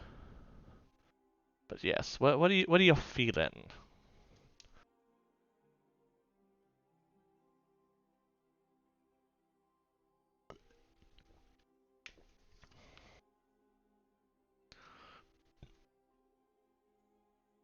Yep, we'll go Kaldheim then. I'll take the quiet as Kaldheim. Open up Kaldheim. What do we get? A lot of first things, because that's just how it's gonna be. Ooh, Birgi. That's a that's a, as people are calling it, Storm card. Because it just adds mana as you cast spells, and so that's how Storm generally likes to do things. So yep, we got Birgi, we got Bloodline, Pretender, so Changeling, choose a creature type. When another type enters, get a +1/+1. Cool, so it is tribal support. Awesome. That's actually probably gonna go in a lot of decks in what I expect in Commander, just because the fact that you can just do it basically has tribal synergy with whatever you choose, and only for 3 mana for a 2/2, that basically is going to grow right away. I also think Goldvein Pick is going to be pretty good, because yeah, its stats are almost only a short sword, but the fact if you can get through for damage and create treasure tokens, you ramp like crazy. So I can see that being a fun thing. Um, This is tough, new exciting, but green's better. Oh yeah, we could do a Zendikar one later too. I'm not worried, but and here's your green card we got in here, which is a fun one. But yeah, exile creature card from graveyard, put 2+1/+1 counters on something. So this is generally the idea of throwing stuff in your graveyard, creature based, all that fun stuff. But Birgi is definitely fun for certain. So no harm in that at all. Uh, but yeah, let's go ahead. I should probably do this. Yeah, there we go.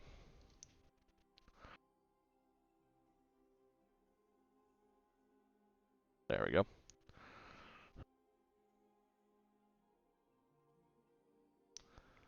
And then, yeah, that will make sense. Cool.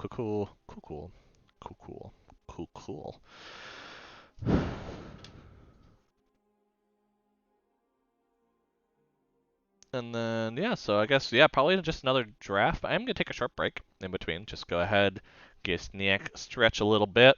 But yeah, when we come back, we'll do another draft, see if I can improve upon my stuff here, and, you know, get the glory. So, be right back in just a little bit. Make sure you're taking care of yourself, and we'll make sure we're doing okay this Monday evening.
And I'm back.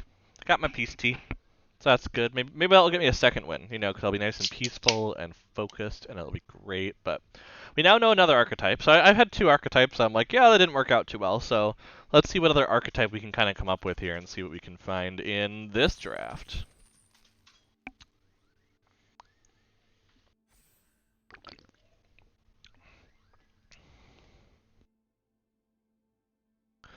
Ugh.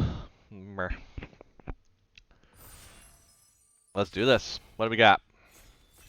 Give it to me. Give me the good stuff. Give me a Turgid.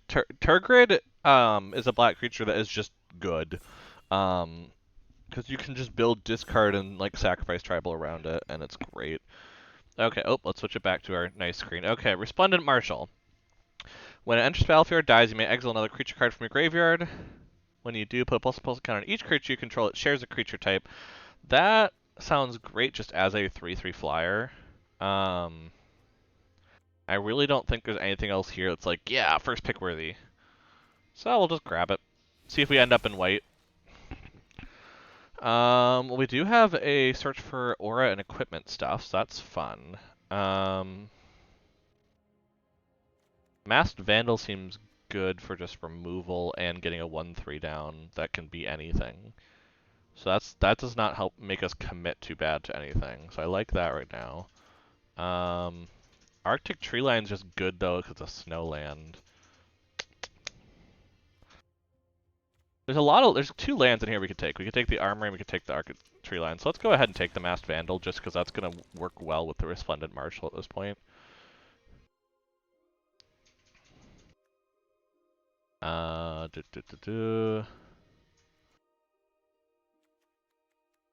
looking like there's a lot of white open so far. Like people are not taking white yet, so that's pretty good for us. Colossal Plow is a risky take, so I might just see if that wheels. I think probably just not knowing what we're going to do, Shimmer Drift is the best, because you just pick something. I mean, it feels weird to do green-black without knowing if we're actually going to go green-black, so yeah, let's try that. Let's just take the nice fixing land. Worst case, it just becomes, what I've seen from drafting is I haven't seen anyone go monocolored. So, like, that's going to help no matter what. And it's also just Snowland, so, if we end up needing Snowland for something. We have two fairly low costs right now.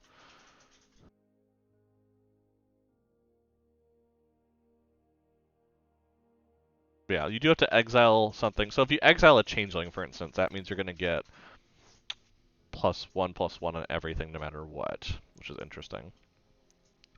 It's also just a 3/3 flyer, which is just good in general around here.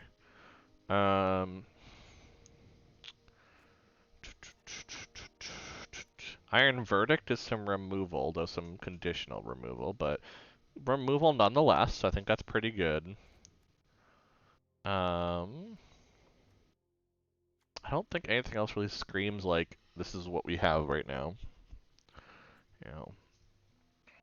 Yeah, so let's just take Iron Verdict again. That's a little bit of removal. 5 damage to tapped creature. Anything that attacks us basically is probably going to go down with that, unless it's like late game. So, and the Foretell also helps in that. So you can just do that for 1 anytime basically.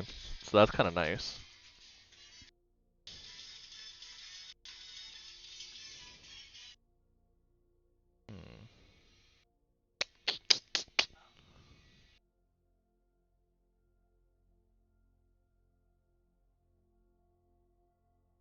Just waiting for another pack now, basically.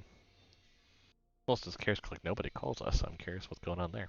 But people don't call us. What? What do we got?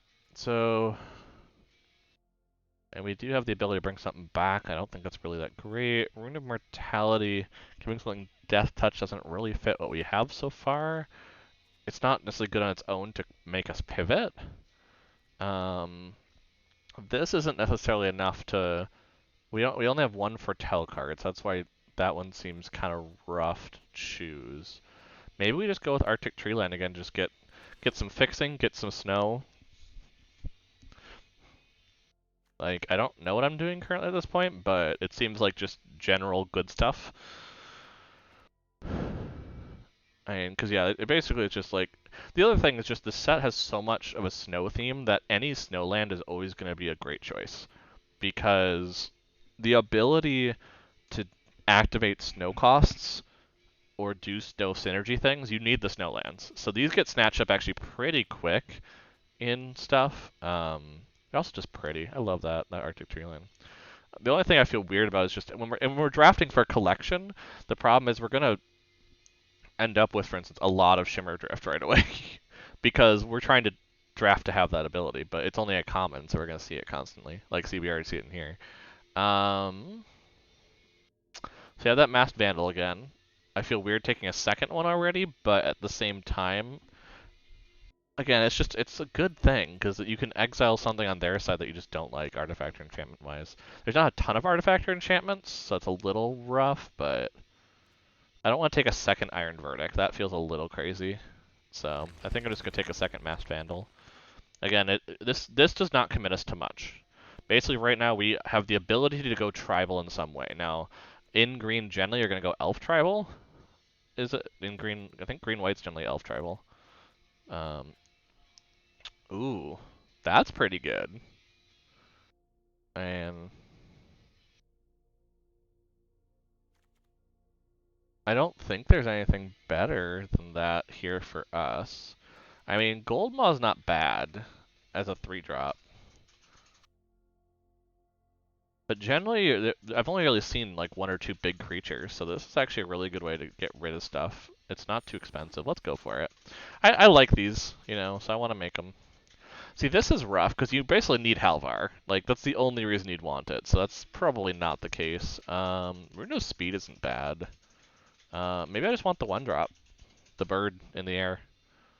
And it's not bad. We also have the Valkyrie, which allows us to pay cheaper for this. Yeah, maybe we're just going flying. Flying tribal? Is that a thing?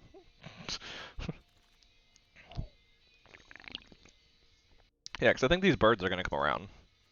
So I'm not as worried about that. Let's see. Yeah, we're not going to play Warhorn. That's a bit rough for us. And I think we need a 1-drop. Yeah, because none of this is going to cycle necessarily. So let's go ahead. We don't have any snow costs yet, do we? No. So let's go ahead and do this. We already have 2 snowlands. I'm not as worried about that right now as I was last one. Let's take the 1-drop. A 1/2 first, or a 1/2 first strike flying 1-drop is not bad at all. Like, that's a pretty solid something. Especially if we have counters, because if we're adding counters, for instance, to it, that's going to get really gross up in the air. So, we're kind of looking at Selesnya counters, which, to be fair, in Commander, that's actually a huge archetype I mess around with as counters. So, what? I have a Selesnya just generic counters deck right now, counter synergy, proliferation, stuff like that. I have... okay, let's see what came around here before I go too crazy into stuff.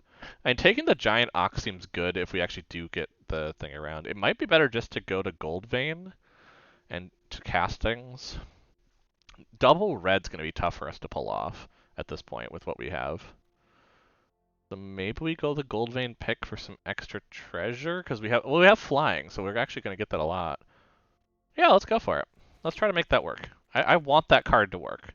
I want to see a lot of treasure. I think it's more of a Boros thing, though, that you see a lot of treasure payoffs, so we might have to splash into Boros and go Naya. Oh, the plow was around. I knew it. I'm like, oh. I mean, I don't feel like this is a good card in draft. I think you have to build around it. Like, oh. Return artifact or enchantment card from the graveyard to your hand. So, like, we could return Fall. Yeah, I think it might be better to go for this, because at worst it's a 4/4 for 5. If we get the extra one, we can bring back, like, Gold Vein Pick or Fall the Imposter. We might have more enchantments we get. This also might not be a thing we use, but it's good to have it as an option of, like, oh, that's a cool late game thing that we can do to get back Fall the Imposter to take out yet another thing of theirs. Yeah, I feel like the equipment's the best option here, because I don't think we want to pivot into blue. Although that one is pretty good if we have enough snow.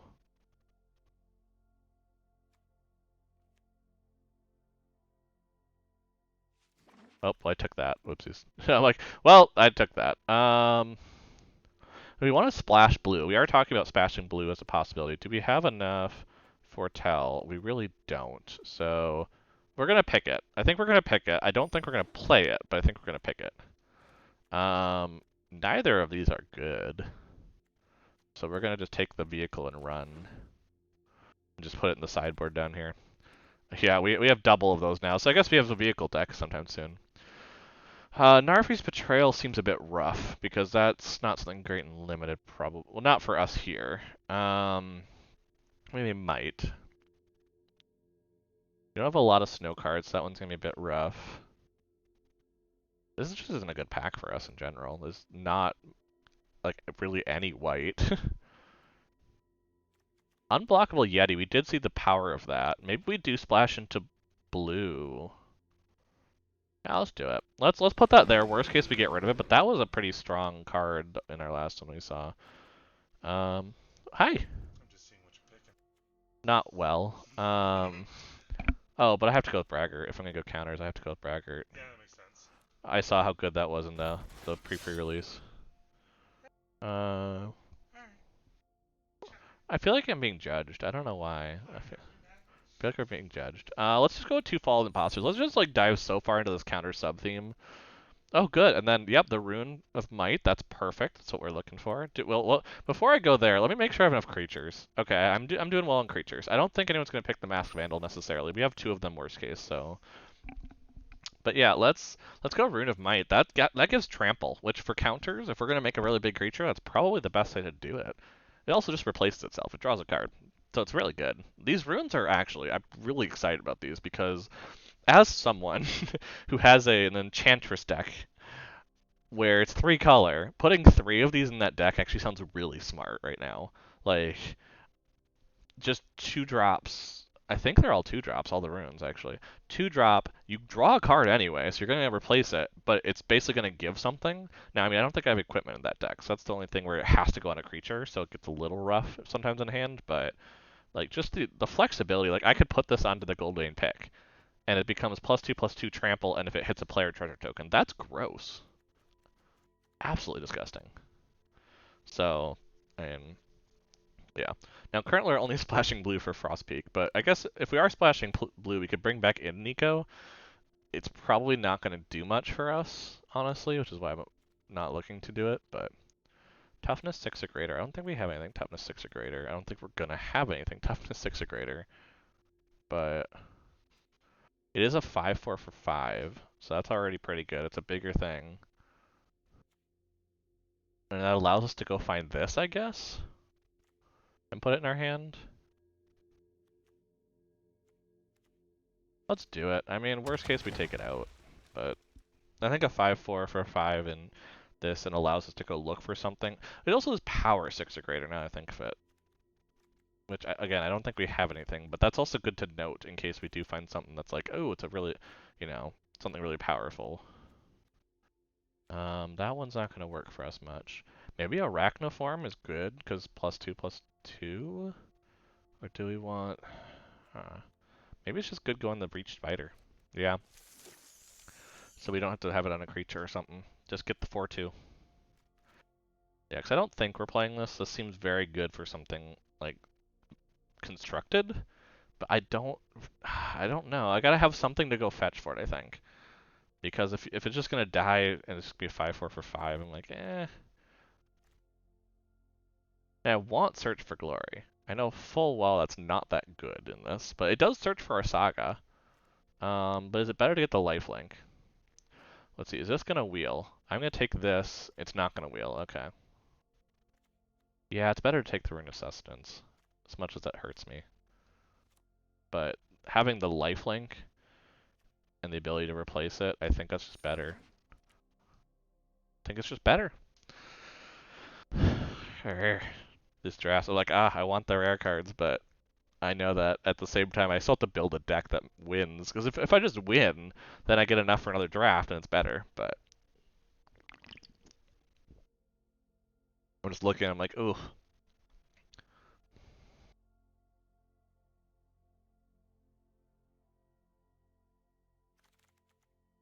Okay, we have Spectral Steel, which is not bad for us at all, because that can basically exile it out and bring us back the Brings back an aura or equipment. Okay, so we can't actually bring back anything but the well, we can bring out the runes, so that might actually not be bad. Yeah, let's try Spectral Steel. I think we're kind of going more of a enchantment aura counters Selesnya theme, which I love it because that's where I want to go. I mean, the only thing obviously is we just have to watch out for a creature count at this point, because if we don't want to, we want to have enough creatures to actually be able to do what we want to do. Um, so that kind of gets a little rough. I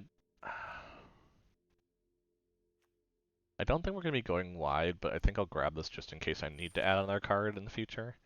I don't think it's going to be what we're playing, but I mean, this is good if we actually do splash blue. I don't know if we're doing that right now is the problem. But I think I better take it. It's another land that does something. Worst case, again, I take it out. Worst case. But I'd rather have the ability to say, yep, I'm going into Bant coloration with the blue. Because like I said, I have the snowland. I have a couple snowlands still for this, for that frost peak. So has an ability to be unblockable. I need more creatures is the thing.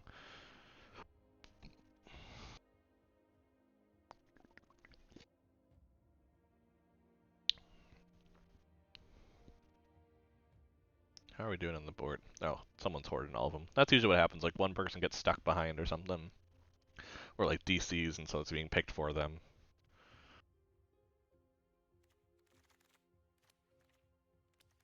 Um, Get a lot of red open. The thing is, it's funny because I keep playing all these ones that have red, but then when I'm actually drafting, we'll grab this. I don't think I'm gonna play this, but it does give us an extra. Well, I'll put it in there because it does give us an extra thing.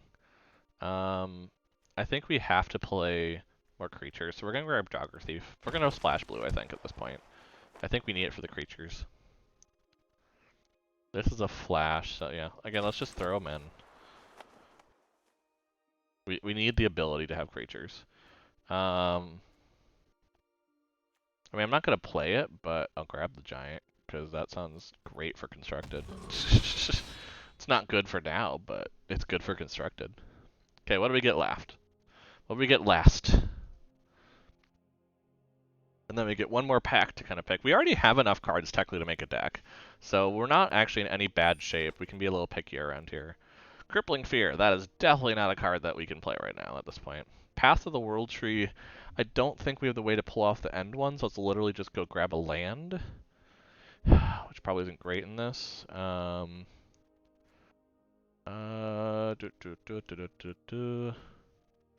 mean, do we just go get another? I mean, how are we doing? Yeah, we could actually go with a 4, I think, at this point. Or do we go with the snow-covered island, knowing full well that we might get... Well, there's enough creatures in here. Yeah, I think I'm going to take the snow-covered island for the Frost Peak Yeti. I think we need to get more snow things. That is good. It's not necessarily great for us, but I mean, if I can just bounce all of the stuff out of the other side, and it just bounces my hand, so just lets us replay it. I mean, that is a 7, so actually, yeah, so Rootless U will go get it.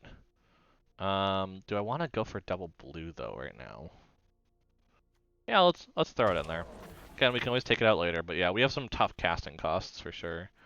Um, Pyre of Heroes is kind of fun to go find stuff, but I don't think we're gonna need that. Yeah, let's just bring in creatures, I think, is the best way to go at this point. Because we just need some more creatures. So, it's better just be throwing that stuff in.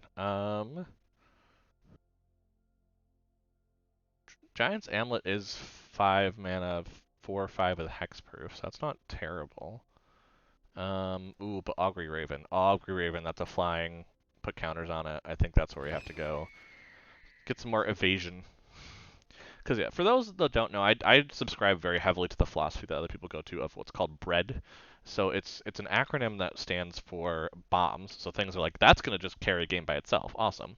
So like the the Cyclone Summoner, for instance, that's just by itself going to do awesome. Um, Removal. So in some way removing it from somewhere, basically. Kaya's Onslaught seems pretty good for us here. Because giving something double strike of ours is actually really good. Although, Ruined Crown, we actually have 2 ruins. Yeah, we literally have, right? Because don't we have Rune of Sustenance, and we have, don't we have the other rune? Rune of Might, yeah, there we go. Yeah, I think Ruined Crown is the way to go here. 'Cause that's an artifact we can get back if someone destroys it from certain avenues. Yeah, I like it. Search up our runes. Battle for Brettigard, that seems good too. Yeah, create some tokens. Create double those tokens. Yeah, let's throw these in. We got a lot of enchantment theme in here, actually. It's kind of crazy. So yeah, removal is the R, so some way to remove something from the system, from the evasion, so something that's unblockable, like the Yeti is a good example. Flying, menace is another thing that's evasive because it has to be blocked by 2 things. Um, then you have, let's see, A is, why am I forgetting what A is? I'm like forgetting what the rest of it is. I'm like, I know the first one. Philosophy, drafting, MTG. Aggro, there we go. So aggro. So things that are going to, like the idea of obviously getting, some of the stuff that buffs up stuff is definitely aggro-y. How can we go after this further or something? And then last is, then you have duds, obviously, which you don't want to necessarily draft duds, but there are things that, you end up putting in your deck because you have to. Code Spell Cleric is good by itself. I do like this as a 1-drop. Because you can do it. Although, do we want to just do a Masked Vandal again to put counters on everything? I think that's the way to go. It's just, Masked Vandal is great for that one thing we want to exile from the graveyard for Resplendent Marshal. It also just lets us, like, slowly craft up counters and things. It lets us remove stuff from their side, like Ruined Crown or things like that. And it's exiled, so it's not like they can bring it back.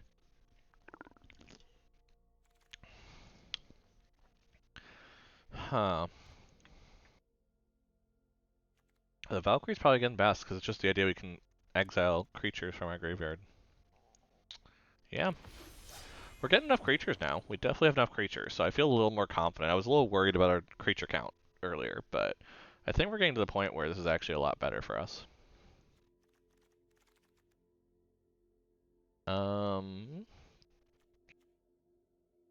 I don't think we really have a lot of elves. This is kind of bad for us, I think, to mill that. Probably just, yeah, the 2-mana 2/2. Honestly, solid creature. King's Harald Revenge feels rough because, like, it could go well, but it could also just not. Oh, and it only can be, yeah, it's not like everything has to block it. Okay, that's a little worse than I thought. Yeah, Shieldmate, why not? It's a piker. It gives us an extra creature, which never hurts, so it kind of is a self-replicating creature of sorts.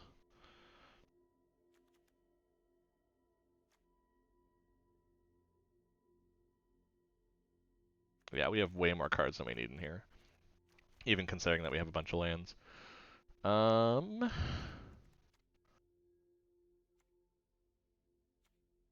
Let's go ahead and just take this for the value elsewhere. I don't think that's really a good draft card, but it's good in the current standard for things that if things can't come out of graveyards. So,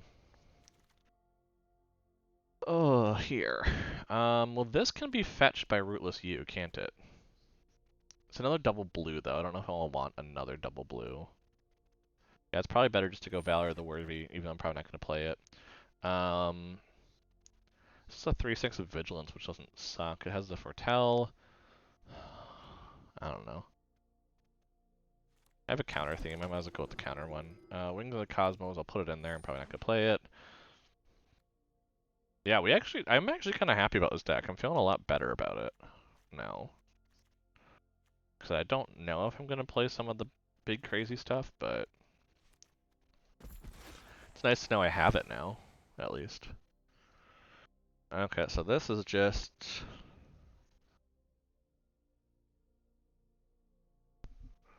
banned counters, I guess. I don't really have a funny name for it, this thing. But again, picking our sleeve now. This is important. Your girl may have partaken a bit too much in the post-work beverages this bedtime. No, totally fair. I understand how that bubbly wine goes, so I get you. But yeah, that's totally fair. Yeah, and I mean, always feel free to check it out later when you're awake and such. It's not going anywhere. what to play for this one though? I do like this for the sleeve schools are fun. Um, a Johnny is always good for counter stuff, so that's actually kind of nice. I might go that direction. There's obviously the puppers. The puppers is always nice. Hmm. Actually, it's counters. I have to use this one. I have to use. There's Mowu in the back. Oh, we gotta do the power of Mowu. That's what we gotta do. Okay, so let's see what we got. So I don't think the blue one drop is good. I don't think we need that in this one deck at all. Because if we're going to splash into blue, we're going to splash into blue up here. We're going to look at for the top ones here. Now, I don't think we have any giants. I don't think we have any wizards. I know we don't have any giants, but I don't think we have any wizards. So it might not actually be a good card for us, which kind of sucks. But I think we're more aggro-y. And waiting to get to there, I think, is not going to do us good. Yeah, we really don't. So I'm going to get rid of that. It's always there if we need to bring it in. That kind of also means Rootless U goes away, because I don't think we're going to use it much.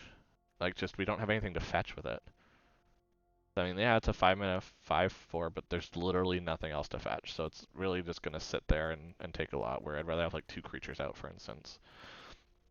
Not that it's a good card. Like, I can see where this card goes into constructed. I understand it. It makes total sense, especially in like crewing vehicles kind of thing. Like, oh my gosh, if you can go find something with 6 toughness, like I see where this comes in, but I don't think this is the deck for it. I don't think we want 3 of those because we have enough flying up there, where I'm not as worried. And maybe I don't want to cut all blue, but at this point, I don't think the Draugr Thought Thief makes sense. I think we're just splashing blue for up here, which we have the snow-covered island, so that actually kind of makes it where that's the good hit for these, especially for this to not be blocked. But yeah, if we can put counters on the Yeti and it can't be blocked, that's a good way to win very quickly. Okay, what else do we got? Yeah, where we are in things. Okay, non-creatures is where our issue is. I think a lot of that's over here, so I don't think we need 2 Valor of the Worthies. I I don't know if we're playing the Elven Bow. I'd like that it has reach. Yeah, this is flying until end of turn, so I think we can get rid of that. Because anything until end of turn is probably not going to be great for us.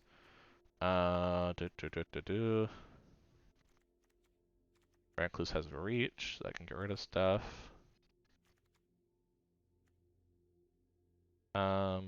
Artifact or enchantment back again. That's pretty good because we have a lot of artifacts and enchantments that we would want to come back. So this is actually really good still to have.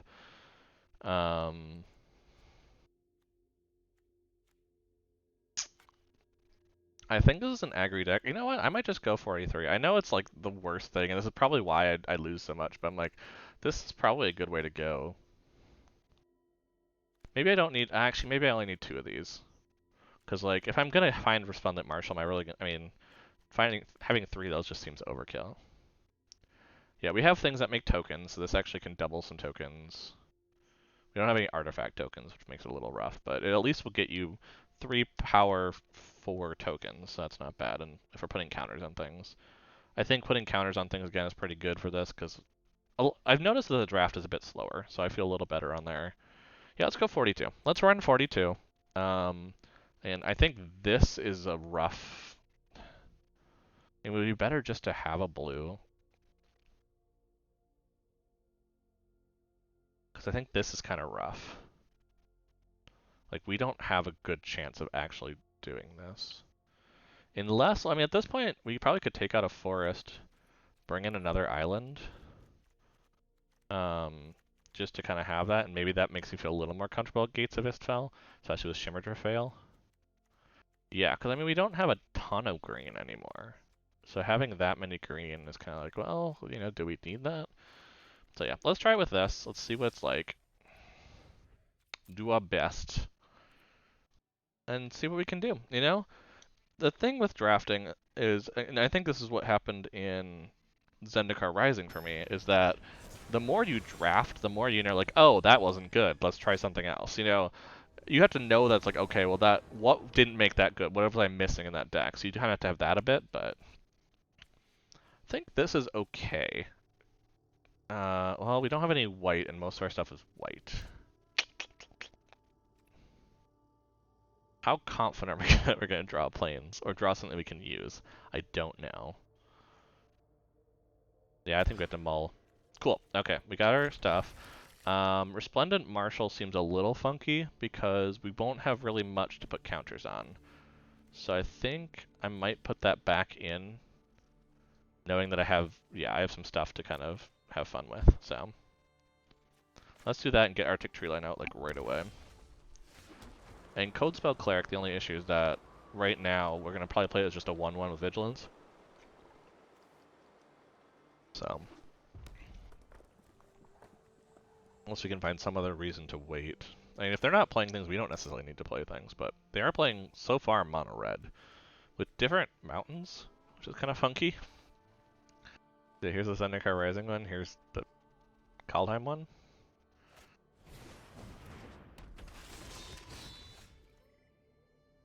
Ooh, we have a Masked Vandal. Nice.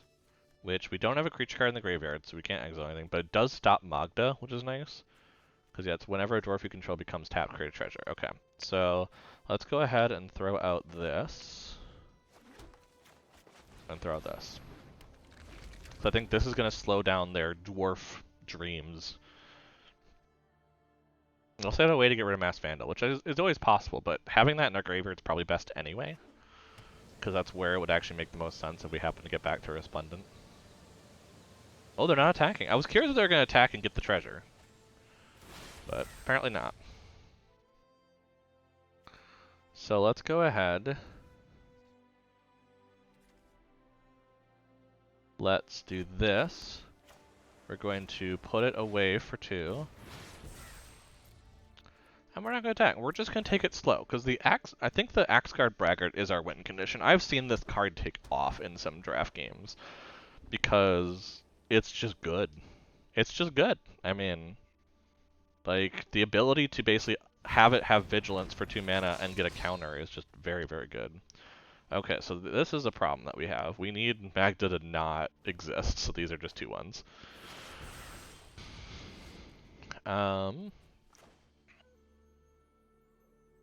I think our best bet, we don't have another white source is the only issue, so we can't go too crazy there. So we might just put out the Braggart.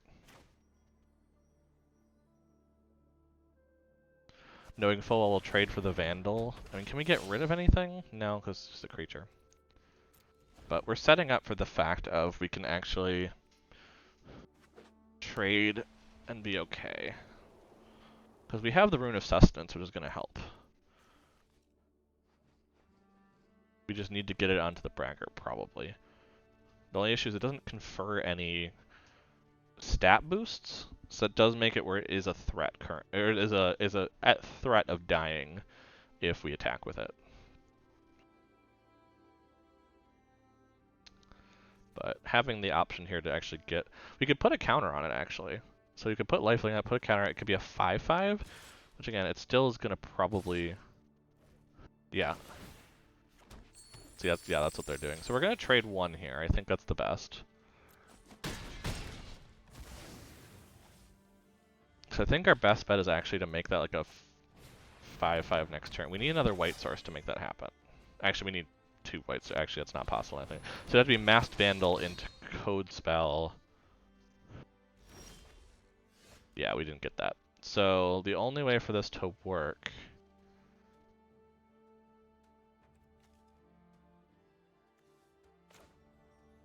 is to go Masked Vandal.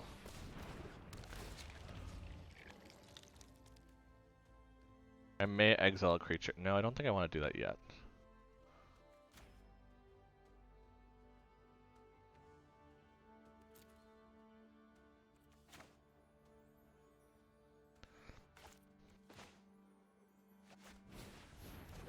I think it was good for blocking, so I think we just want to go ahead and... Can we put on the Vandal to make that tougher? Yeah, let's do that. Because that's going to stick around longer then. But yeah, we need another white source. Funny enough, I thought we, had enough white sources in this deck, but apparently not. I think we need to up that a little bit in some way. Yeah, they're going to choose white there, which makes sense. But now them attacking in is kind of bad for them, which is what I'm trying to do. trying to make it where it is bad for them. Now, the only annoying part is they're going to be able to search for something here with Magda, and they know it, which is why they're doing this. Yeah, they're going to get a bunch. But I'm going to take 3. They're going to lose 2 creatures off this is the plan. I'm going to lose 1 of them. But I have to stop their aggression a bit, or I'm going to be in trouble. But yeah, see, that's pretty good. We actually have a lot of dwarves I'm noticing already, so that's actually a way. But yeah, a white source would be nice right now. Okay, what? You're going to put on the battlefield, and that's the annoying part about Magda. Magda is an all-star in Limited because... Okay, so you're going to find Tormentor's Helm, which is not the greatest thing, honestly, for them to search for 5 treasure. Oh, it has Rune of Sustenance, that's why. Gotcha. Oh, if we would have waited a Mass Vandal, we could have gotten rid of that. Oh, that kind of hurts, actually. That isn't actually crazy good, funny enough.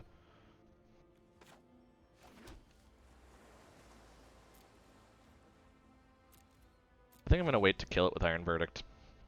Because it's probably going to attack, and if I can get rid of Magda, that's probably the best thing I can do at this point, is to go ahead and make sure it can't search for anything else.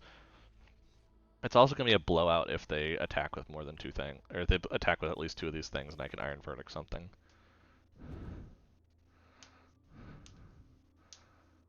Okay, this is creature tokens that are equipped, so that's actually going to be rougher if it goes onto here, because it's going to make it much tougher to deal with.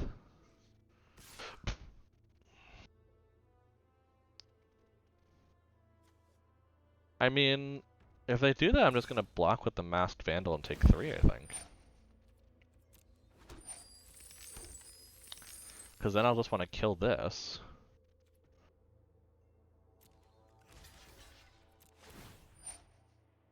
Yeah, I'm going to take 1 damage from it. I'm aware of that. But if I can kill Magda, these treasures don't mean anything anymore. Okay, that's quite nice, actually. Oh, oh, because that's why they're doing it. It's returned. Well, I'm kind of hoping they actually equip the Tormentor's Helm, the token. Deals 3. Yeah, I think that's going to have to happen. I don't think I have much of a choice there.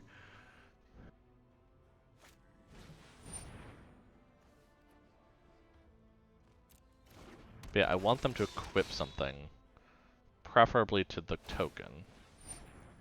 Yeah, no, that's not what they did, but it was worth a hope there. But I just need more white sources. That's the weird part, is why I'm getting so stuck with the other colors, because there's less of the other colors. Wow, okay. So, let's do this, and pay the 2. We have a 2/3 that can die. I'm not too worried on.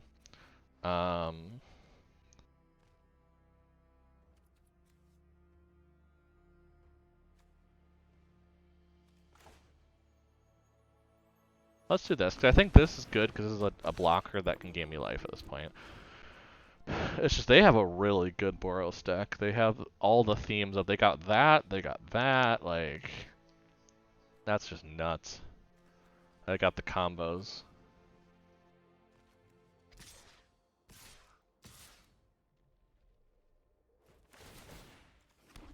Yeah, they're gonna make some treasure, okay.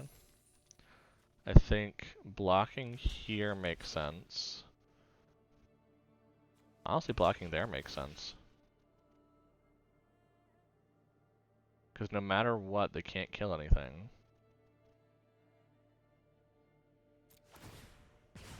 Yep, I'm gonna take 1. I'm gonna take 5 more, probably. But yeah, I'm gonna heal a bit, which is nice. But yeah, the problem is they keep bringing Magda back, and they know what they're doing. Now the nice part is I can kill Hagimob, which is what I'm hoping to do. Jeez. Well, I'm gonna equip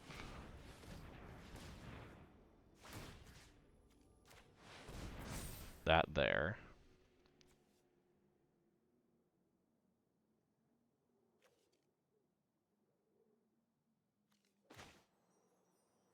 I think let's make them think they're winning.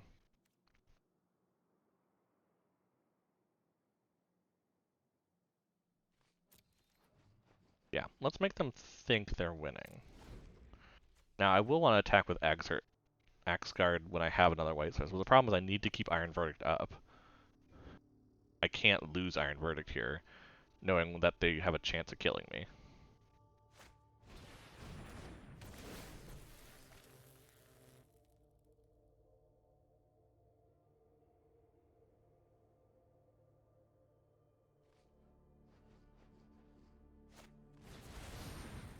Oh. Well, that's just the end of it then. Yeah.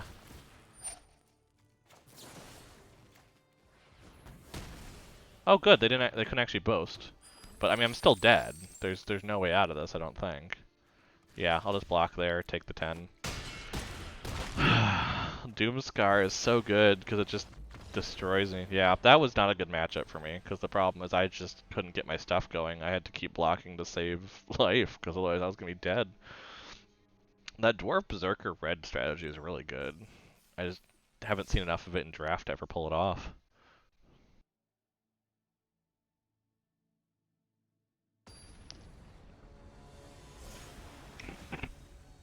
But yeah, if we also have trouble with white sources here, I'm going to have to change up my land base to the last game. But I think that was just that was just a fluke is the problem. Ruined Crown is actually pretty good to go get the other rune. Yeah, because then we can use it. We don't have a green to use the other stuff, but... Oh, and Spectral Steel is good. Yeah, here we go.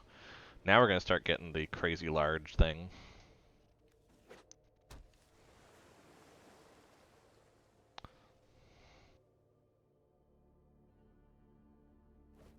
Yeah, it'd actually be better to go find it, because auto attaches, it'd be better to find the Rune of Might, but... Let's go ahead, do this, and put out the Baskir Shieldmate. Now let's start making it huge, shall we?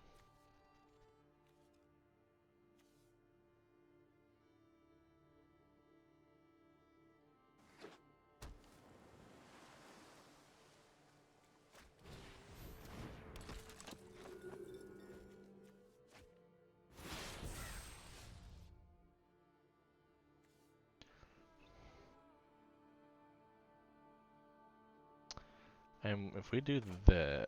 Actually, it doesn't matter, we don't need to do that. If we do this, and we put this onto here, and this onto there... Oh, we can't attach it, never mind. Oh, that was bad. Okay, never mind. I guess we can get counters next turn, that's going to help, but it basically means that they don't want to attack with this Doomscar. I probably could have traded, honestly, because I have the equip cost, but I did that wrong in the way I needed to, so... I should have just left as a 2-1. Probably made an elf to become a 2-3 to block.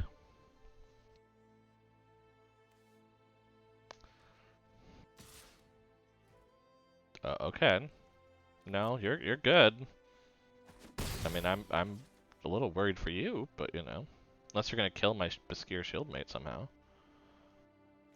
But you know, I was not going to block that. No.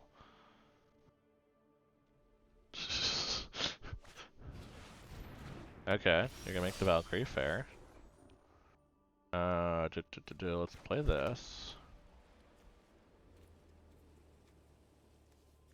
This is equip 3, so we're probably actually not gonna do that. Let's actually just do this. Make them think we have something.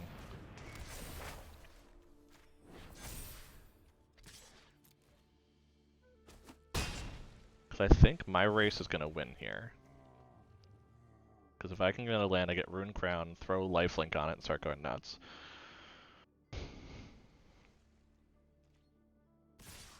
Yep, that's expected.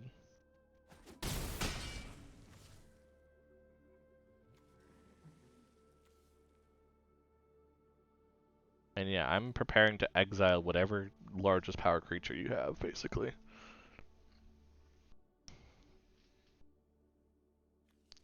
See, I don't have any snow right now to make this unblockable, so that's why this one's a little awkward for right now. But what do you think you do? You keep looking at the cards. You keep touching the cards. Just do something with the cards. Fair enough. So I'll be able to exile that if I wanted. But yeah, I would like another land, because then I can Ruined Crown, grab the Lifelinker, equip that onto the Bascure Shieldmate, and go nuts, is the plan. Oof.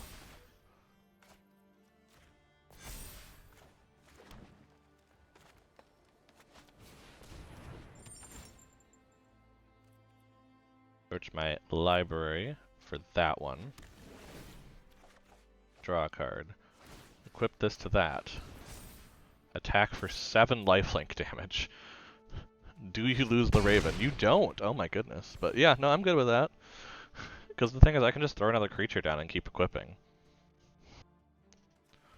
Like, I can get the Spectral Steel back pretty easily. Yeah, so you're going to attack for 9. Are you going to do anything with my Shieldmate, is the question. Because it's pretty strong right now. And like, you're dead next turn, unless you do something. Because you're going to lose the 3-3 in the air. For certain.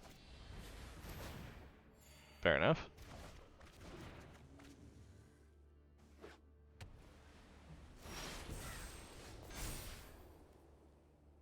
Yeah, we'll exile that one. Okay, so what do we want to do? Probably want to get 2 creatures down. We need something with reach, probably. So actually, if we put down Bascure, we put that on there. That's going to be a 3-3.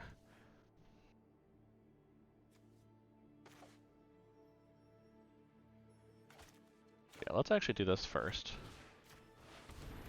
In case we get something that we like better. Okay, I think Bascure Shieldmate, attach.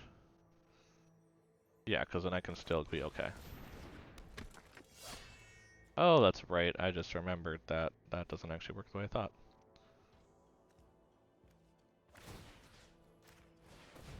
Let's just put that on there. It can block something worst case. Otherwise, it's only they're only going to hit me for. Yeah, they either swing completely out, hit me for 5, I gain 3, or don't tell me of another bounce. If you have another Depart the Realm, I'm going to flip because like, how did you get 2 of them? I mean, I'm not dead at that point, which is the nice part. I don't have a creature card in my graveyard, do I? No, I don't. Jesus. Wow. What do I have to do? I have to get something with lifelink at this point.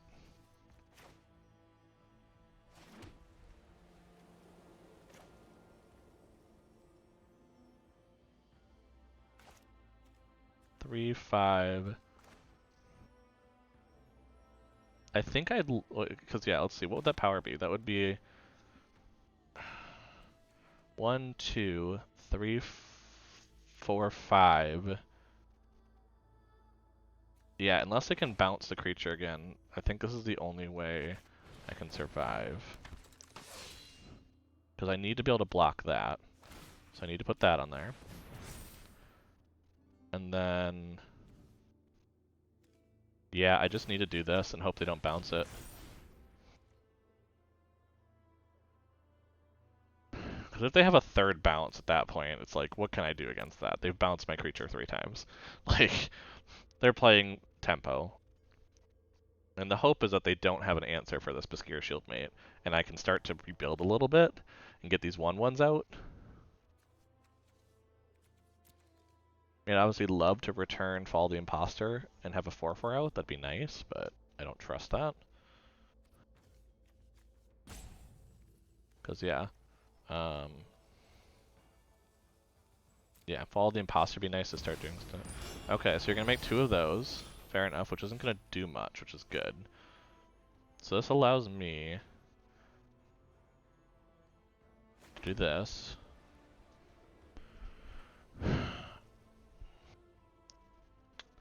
Is there any way to deal with that? The fact they have that many flyers? Probably not. It's probably better to get a 4/4 down.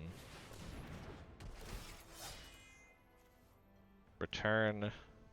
Let's see, so what happens? So if I put that onto there, that's going to be a 7/7. I'm going to attack, heal to 8. I'm still dead.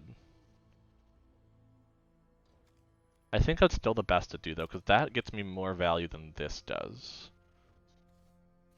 But this gets me closer to exit. Yeah, no, I think I have to get the heals, though. Wait, what?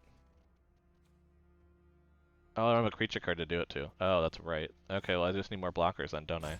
Yep. So let's just make blockers. Chump blockers. No, I can't attack.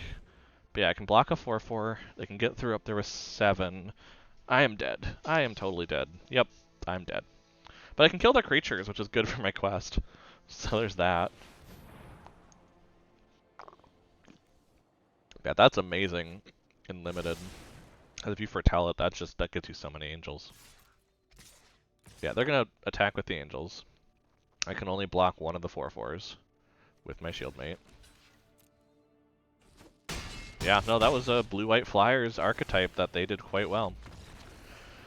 But yeah, there was kind of no way for me to get that back the way I need to because I didn't realize there wasn't any creature cards down there. Or I probably would have played the 3/3 Yeti instead and just tried to keep mana available. But wow, yeah, we're just having a rough time of it in this. I don't know if it's just I don't get how to draft Kaldheim, which is possible. I've had that in previous sets. Like that was the same for um, M21 was definitely one that I just could not draft well. This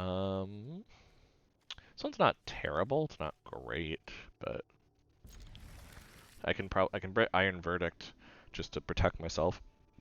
But yeah, this needs to be white then right away. Immediately get the tap land in there, the snow land. Foretell this in case I need it. Because yeah, probably I'm gonna have to wait until I can get to Augury Raven to cast anything. Well, I guess I could put the Augury Raven in actually foretell. Yeah, I think that's a good idea. Let's do this and foretell this, because that's then 2 mana for the flyer. It allows me to have 1 mana up in case I get like my 1 drop in white or something. But I'd rather get the 3/3 flyer in the air on turn 3, because that's just something they have to deal with if they're gonna be in trouble. And then worst case they kill it, and then I can just put the 3/2 flyer out for 2 mana as well. So that art is crazy. I keep looking at it like, oh, those art is just really good. The crown has so much detail. And hell, even the Iron Verdict is really detailed on how it is.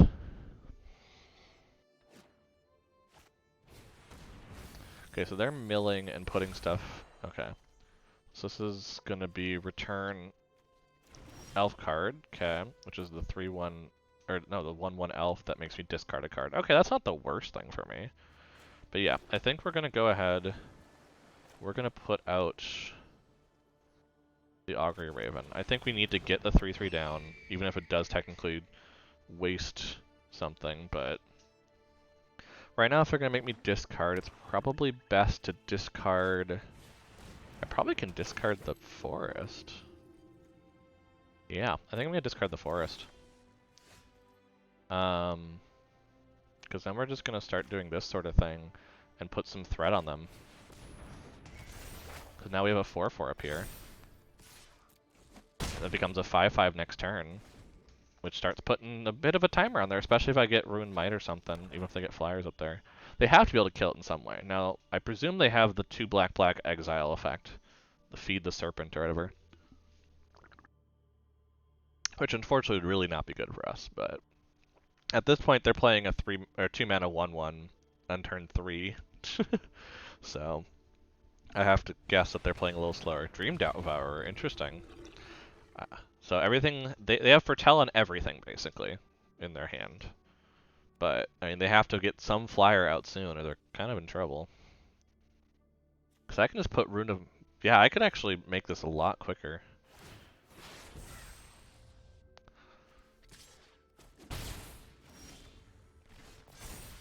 One more counter up there.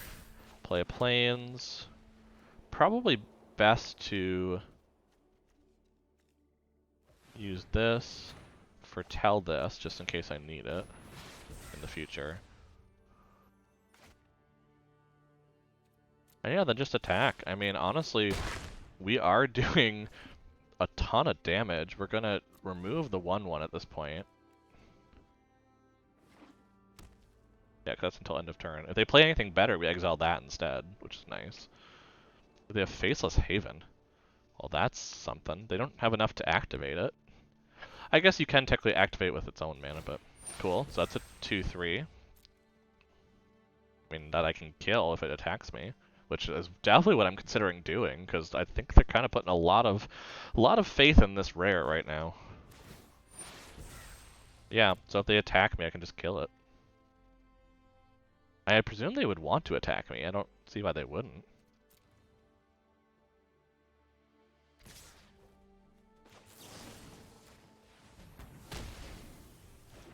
That's gonna exile their 1/1, which I think is gonna be a bit of a blow at this point. Yeah, bye-bye.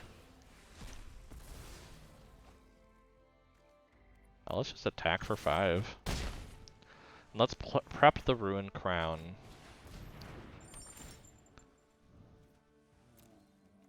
For the Rune of Might. I think that's the best one to do at this point, because that's gonna make it lethal next turn in the air. Even if they destroy this though, I have the Rune of Sustenance to start gaining life. Like, there's other options I have. That is definitely not what I'd expect them to want to be doing right now. Okay. So they're gonna gain some life at end step. Fair enough.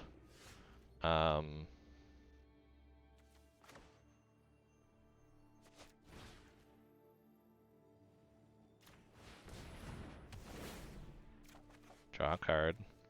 Put that out. Equip this to that. Give me a 7/7 in the air. No, it does not kill them. I'm aware of that. But it does really hurt. And we'll just do this, because this blocks against the Faithful without them getting life, which is kind of bad for them.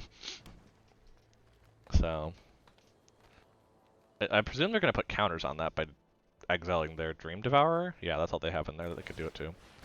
I mean, that's cool and all, but do you have any way to defend the Augury Raven at this point? Because if you don't, you're in trouble.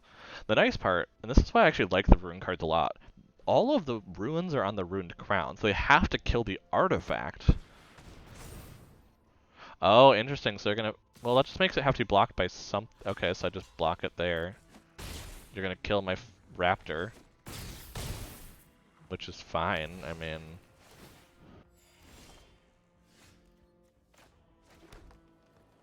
I'm still gonna attack you for 7. I'm gonna put... I guess I do have a way to... Yeah, let's actually do the exile. They killed it, so I might as well use the free stuff. I guess it didn't make a difference in this case, but... And end the turn. In worst case, they kill the Raven, I still can put it on something else, but... At this point, they need a way to attack with Koma's Faithful. They don't have anything to exile from here unless they can mill more. But they basically have to attack with it, which means they'd have to leave this back. I mean, I have 2 flyers, so I'm doing 10 damage next turn. So unless they can buff Koma's Faithful in some way, they die next turn. Or block the flying.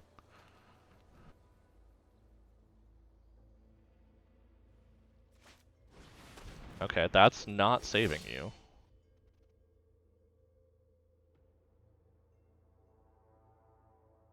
At this point, I'm okay if they... Yeah, they have to attack with Koma's Faithful, but they also have to leave it to block, which is the funny part.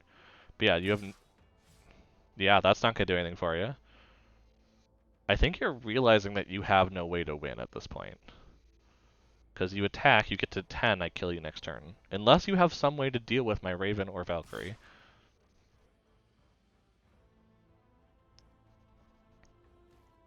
No, you're good. I don't want to kill anything and put it in your graveyard, because then you buff things up.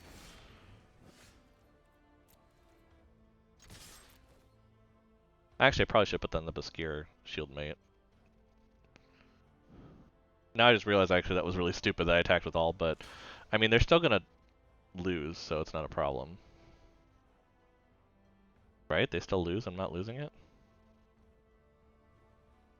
Yeah, I messed up in attacking with the Shieldmate, which is probably why they're confused, but I'm like, yeah. Good game. But yeah, I should have actually switched the Ruined Crown over, knowing that I had 2 flyers, making the other thing flyer, and just to confirm in case I got rid of one of them, but it would have meant less life gain, and yeah, that, there's all that too, so. But hey, we got a win! Oh, and we got our quest there, jeez. We got a lot of stuff from that one then. But yeah, we actually got a win, good. Okay, so we've done the same thing. Now the question is, can we break our streak? Because last time it was 2 losses a win and a loss. Can we actually win this game is the question. That's the true question here. Can we win this game?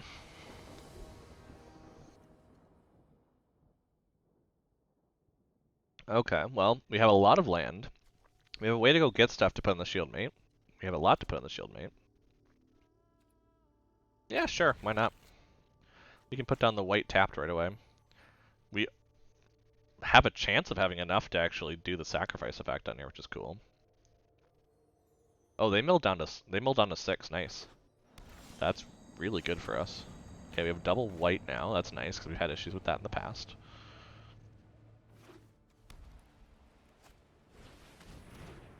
Oh, you have a shield mate. I have a shield mate too. Now let's put down the snow-covered island and put out the shield mate. I also have one. Although you're playing white-black, so I presume that has to do with stuff dying. Whereas I'm playing counter-spaced. Okay, they foretell. I presume they're not going to attack me. Oh, they are. Well, I mean, I'm going to take that anytime.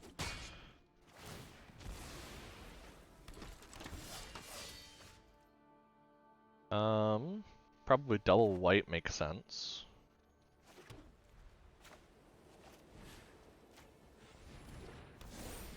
Let's attack with it. Do they block with their 1/1? Nope. And let's put out a raptor. Which is probably what's going to get the Rune Crown treatment, but...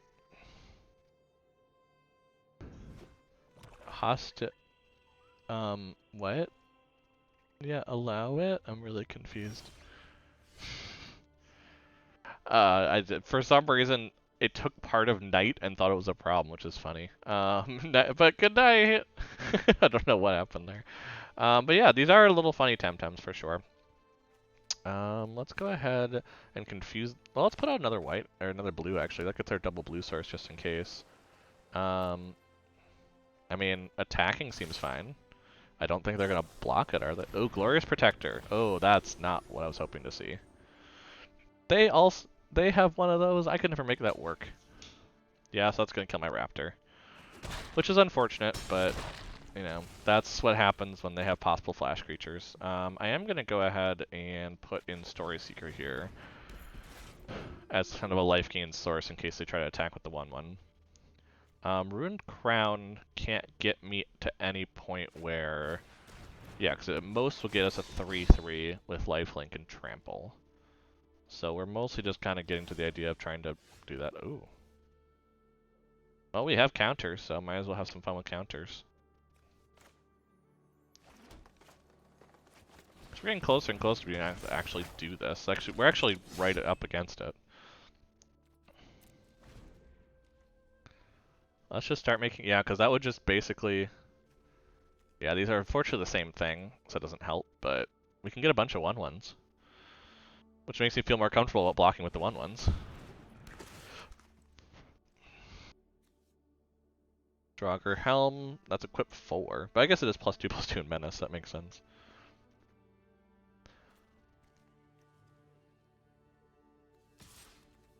Yeah, because I do have a fair amount of human warriors at this point, so... Okay, Rune of Sustenance is there. So if I do... this... Put out Rune Crown. Go looking for my green rune. I can then put this on there.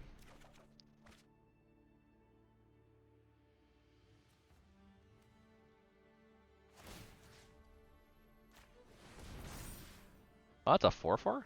Oh, because both give +1/+1, that's right. Oh hell, why not? I'm gonna gain a life anyway, so might as well do that. I still have my tokens.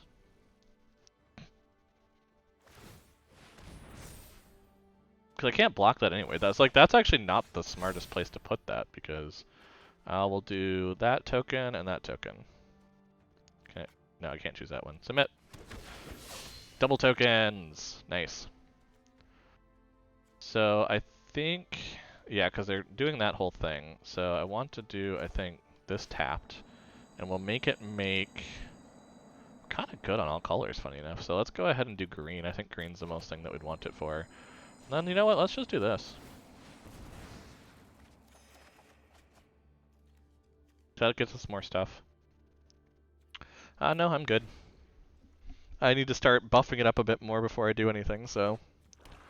Honestly, the spider is where I think we're going to put stuff. Okay. Fair enough. Are you going to do anything about that?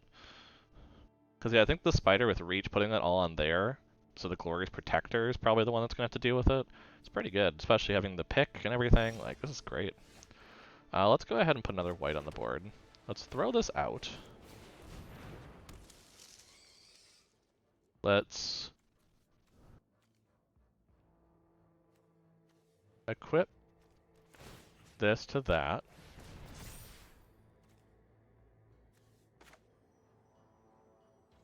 And let's put the rune onto here.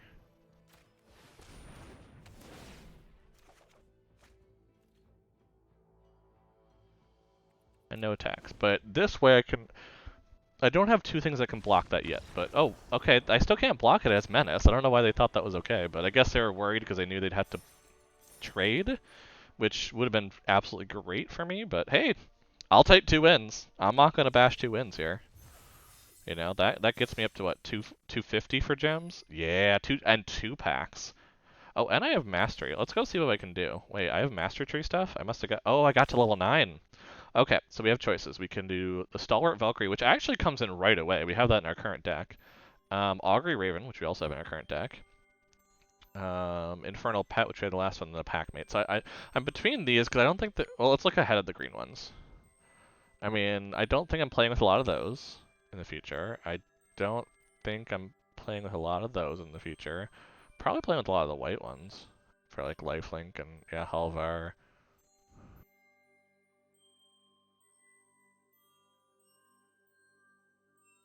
Yeah, let's go with the white one because then we have a couple of those in there, so it'll just be really cool to see it right away to come out with a pretty card to intimidate them.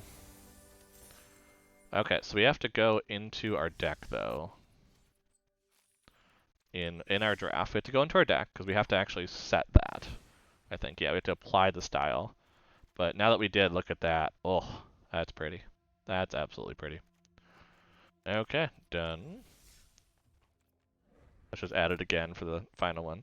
But yeah, I mean, maybe we can get to 3 wins, because 1,000 gems is nothing to scoff at. I mean, nothing at all to scoff at when you're considering that you're paying 20... I guess that's about like $5 worth, like, if you're really looking at it. So the fact that I did free stuff, 10,000 coins for $5 worth of gems, is not bad.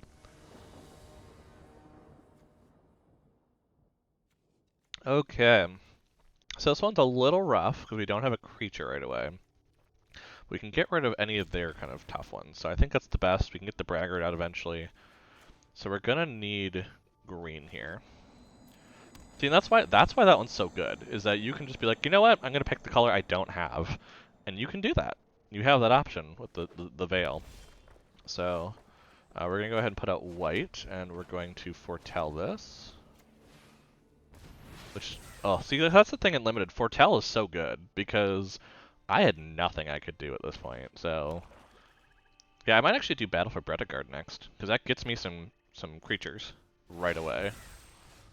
Yeah, let's go ahead, put out a snow-covered island, and yeah, let's put out Battle for Bredegard. Try to get some 1/1s on the board. It's not great, but 4 1/1s over the course of this is not bad. Just especially because we're going to be looking at putting counters on them. What you playing? Infernal Pet. Fun.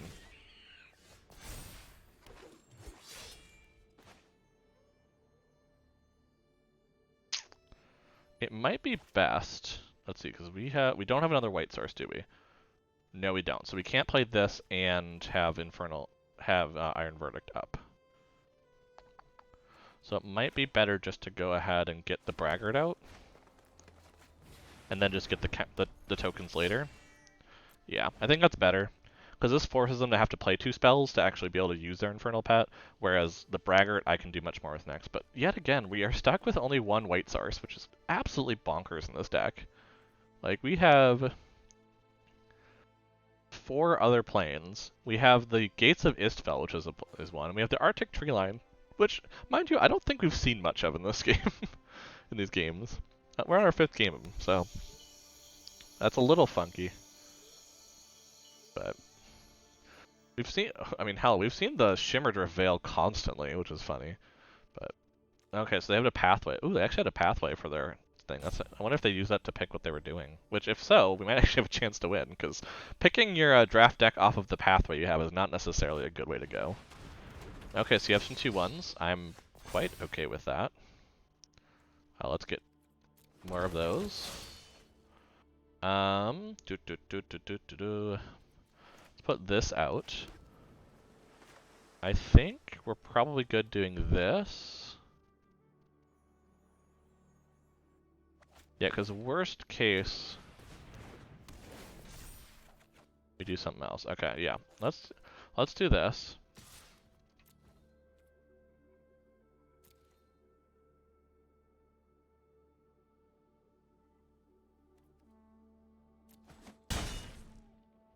Okay.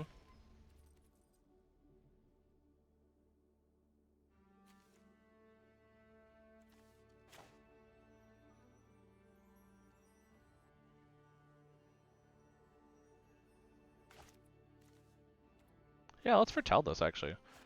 If we're gonna keep one white mana up for Iron Verdict, we might as well foretell this. I don't think there's anything in this set that really does 4 damage directly like that. I think there's 3, but there's not 4. No, we're in a very commanding... Oh, there is something that does 4. Well then. Fair enough. Unfortunate, but we got 4 damage in on it, which is nice. But yeah, they're not doing anything though, so I'm not exactly worried. Again, only 1 white source, so this is a bit rough.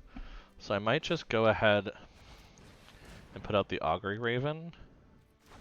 Yeah, I'll put out the Augury Raven and put the Fall of the Imposter and make them have a second Demon Bolt. It's likely they could have one. I'll put it out anyway. At this point, they're not attacking with high power creatures, so I'm not as worried. Let's put it up on the Augury Raven. Because again, worst case, we get rid of their Infernal Pat. That's right now what we're coming on, so they will only have 2/1s. No, because the problem is if I attack them with this, they can gain 1 with the Infernal Pat, basically. Whereas here, I'm kind of stopping them from attacking. Because they're going to lose a lot for attacking, because I have 1/1, so just chump. Or not even chump. They will kill them, they will trade. But if I can keep flying over them, I think we're okay. See, that's why Bredegard is good. That's the thing, is like, this stops a lot of things right now. Sure. Yep, you had Demon Bolt. I was like, I bet you have it, which is unfortunate, but what can you do? I don't have another white source, so yeah, I'm just gonna go ahead. I'm just gonna play it slow. I mean, I have the Room of Sustenance, but I don't really have a creature to put it on that makes sense right now, so.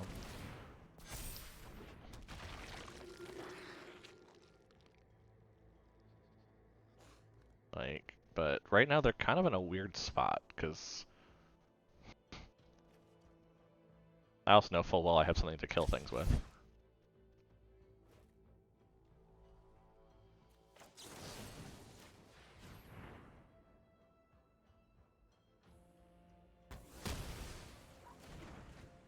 Yeah, I'll take the 3.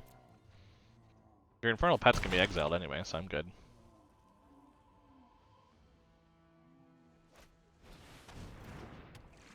Interesting. Which they will have enough to crew it, but it's basically going to take all of their stuff to do so. So that's going to make them tap 2 creatures. Yep, goodbye Infernal Pet.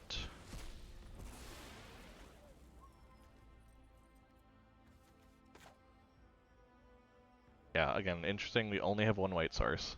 So we're running to that issue again. But let's put out a 2/2 lifelinker. So if they do attack with the Raiders now, we still have a way to like destroy all of their creatures, which I feel is really good. I'm okay slow rolling at this point. I have some ways to draw cards in this. They really don't. Red-black does not have a lot of card draw. So okay. So yeah, they have a 2/3. They still have to tap 2 creatures to do this, yeah.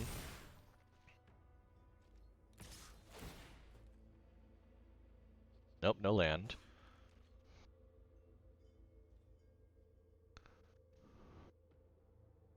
No, I'm just gonna take the 4. I think this is actually a lot worse for them, honestly.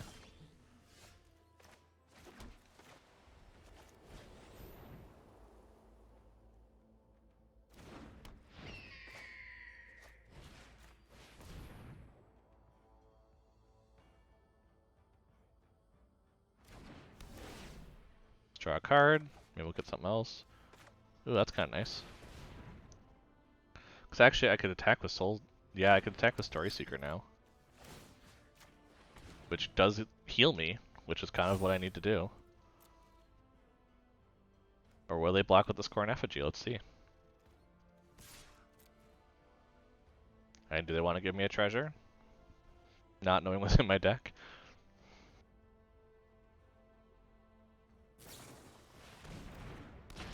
Okay. Fair enough.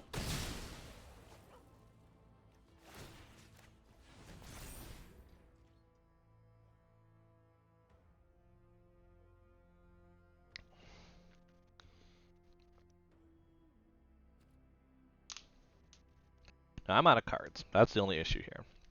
Now, I do have the blue sources for Gates of Istfeld, so if I get that, that's a 2-turn, 2-life, 2-card kind of thing.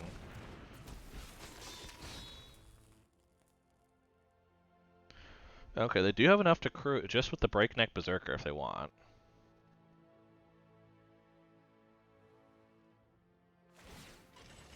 Nope, they're still gonna crew it there. Okay.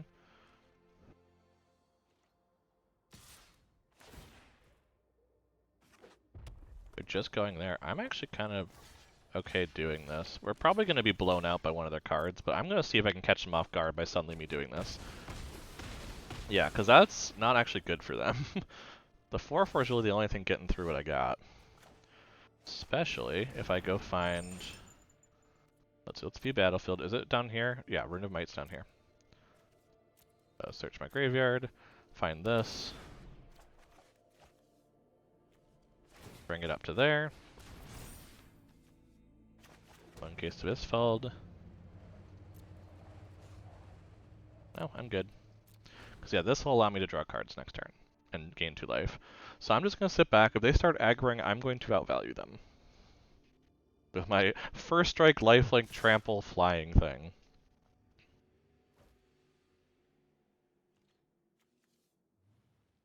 I think I'm going to go here, because I think that blocks the most damage. I still have first strike, so if they pump the power, they're in trouble. Okay, they're just going to sack it. Okay, that's not terrible for me still, though.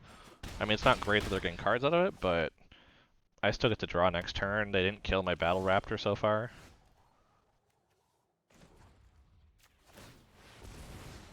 In case I draw some land, yep. I could exile that, actually, if I really wanted. I have enough creature cards, let's do it. Let's get rid of the Story Seeker, that's unlikely for me to do anything about.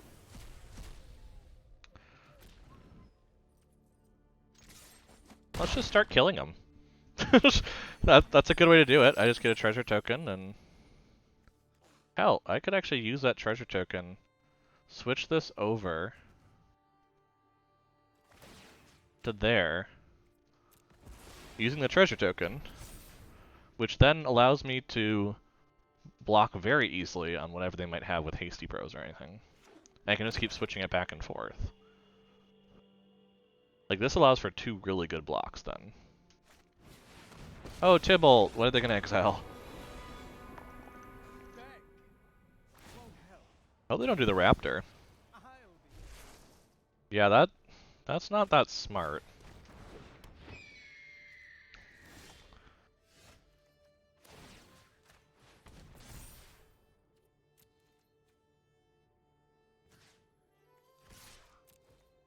You have to block with everything or Tybalt's going to go down. Cool. I'm okay taking Tybalt down. That's the best thing I've probably had all day there. End turn. Now I can get through with the 2/1s. I'm aware of that. I don't have any lifelink anymore, which is a little rough.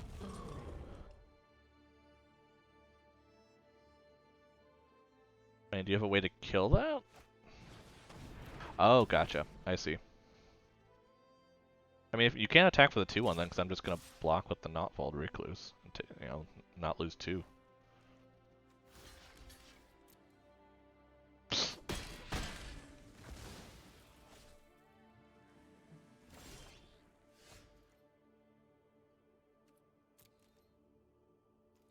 At this point, I think I win if I keep attacking. Because they're not gonna kill this. Like, unless they buff something. Gotcha. Like, return it back. Fair enough. That'll do it. Let's put this in. Let's put this on that. Let's put this on that. And end the turn. Well, at least we can block the 4/4.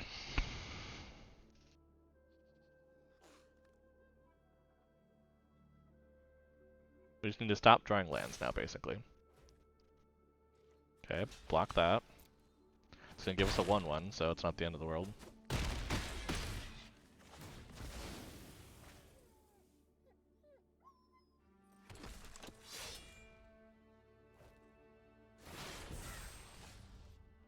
Oh, that's pretty good.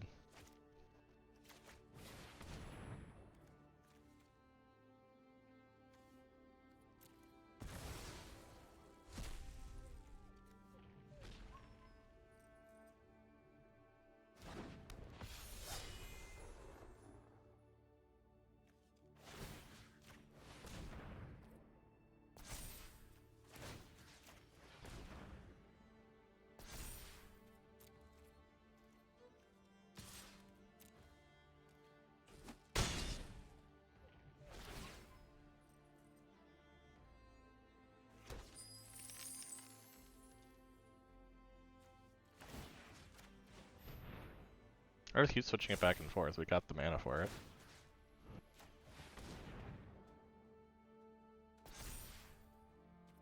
End turn. Ooh, that's good. And the nice part I have at least is that they have a 1/2 from me. They can't actually use demonic gifts on it. Okay, so they're gonna draw a card. Okay, they made me discard a land, so I actually stopped them from drawing another card, which is actually really good for me. Yeah, we're just gonna say next. Well, we're hoping to draw a creature now. I mean, what's our odds of drawing a creature? Probably pretty good. I mean, we have the Master Skull, which is pretty good for us to hit at this point. Spectral Steel is pretty bad for us to hit at this point, so we're just gonna hit it next. And yeah, how many creatures do we have? We have 1, 2, 3, 4, 5, 6. There we go.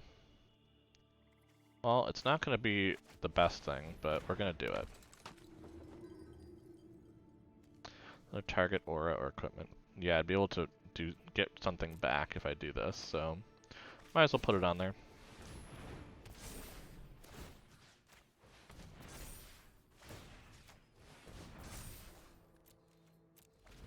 Oh, we got 6/6 now. Just like that. That wasn't too bad. It has vigilance, which is really nice, so we can kill them in 2 turns unless they can get rid of our cleric. The hope is they can't. Okay, yeah, they just forgot to hit for damage yet. Okay, I'm like, what are they holding up? It's like, no, they have to actually hit for go to damage.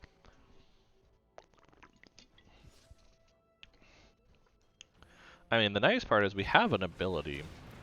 Okay, they have a blocker, so that's their plan.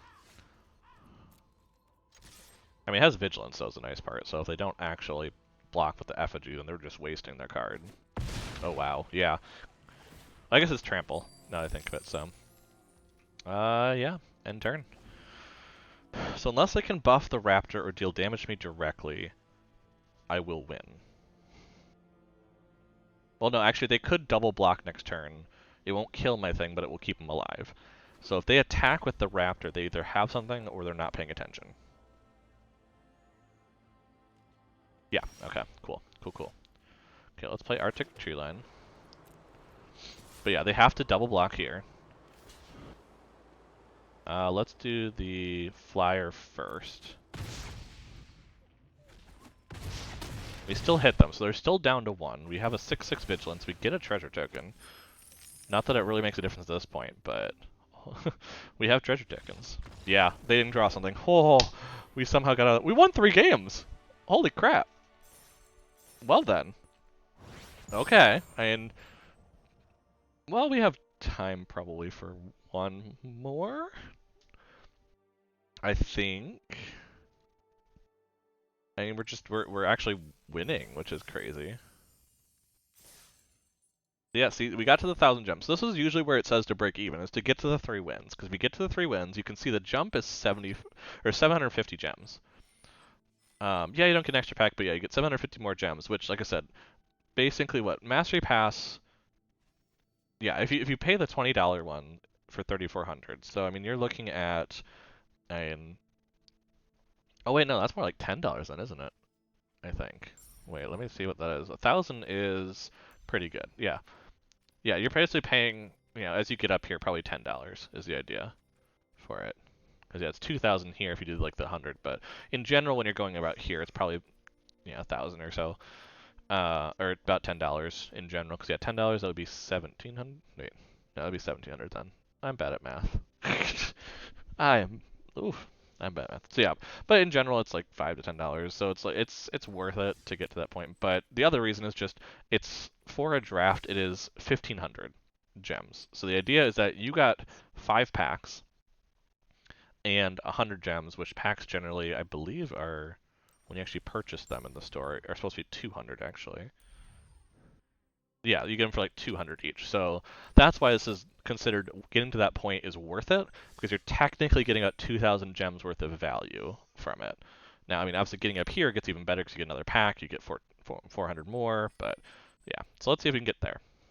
Our deck isn't bad. I didn't think it was that bad, but when we lost 2 games immediately. I was like, something seems a little funky here. Like, why are we not pulling it off here? But no, I had to believe in the counters, and we got there. We got there. Okay, so we have a way to get counters on things. We have some creatures. Yeah, this seems good. We have a way to put the gold vein pick onto things out of nowhere. Ooh, Istfeld for sure. Tapped white land in first. I think our best bet is to put in the Basir Shieldmate, because then if they use something to kill it, we're better off. So let's put that down first. We can put the gold vein pick on it, start getting treasure token, and start overwhelming them, which I think is our best bet. Yeah, they didn't do anything on turn 2. They didn't even foretell, now that I think of it, which is kind of funky.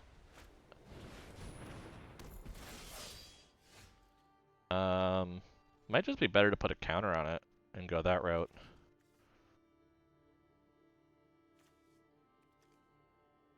Yeah, because then we have that one available, and they don't realize that. So yeah, let's just do this, and do this. Because if they don't block here, they're actually losing. Either way, they're losing. They either block or they don't block, and they're losing on it. Because this will eventually exile either their champion or something better. And next turn, they can't block anymore, because we're going to have the gold vein pick. We're going to have all sorts of fun stuff. And we have a creature in reserve. That's the nice part. We have a creature in reserve. If this dies, it's a creature, like... But they're playing the same colors as we are. Okay, so yeah, they're going to kill that. It's going to give us a 1/1. It's going to become a 2/2. It's going to become a 3/3, because it's going to hit with gold vein, probably. No, no blocks. And they don't have the mana to tap it, not that it would make a difference. Yeah, let's put a counter on there. Let's make this green. It looks like green is apparently not what we have available. Let's put the pick down. Yeah, they're gonna lose their gold mod champion our next turn, so that's why I'm not too worried about this. They're gonna get in another 2 damage at most. We're gonna get a treasure token and hit for another 3 currently. Oh, geez, I did not expect Wings of the Cosmos. That's fair. Fair enough. But, I mean, champion's still gone. So if they don't have another creature, they're probably also waiting to play another creature, knowing full well that that's going to hit them. So. But we also have Gates of Istfall eventually, because we're going to start playing blue sources. So we eventually get 2 life, 2 cards. Yeah, they're probably not going to play something else.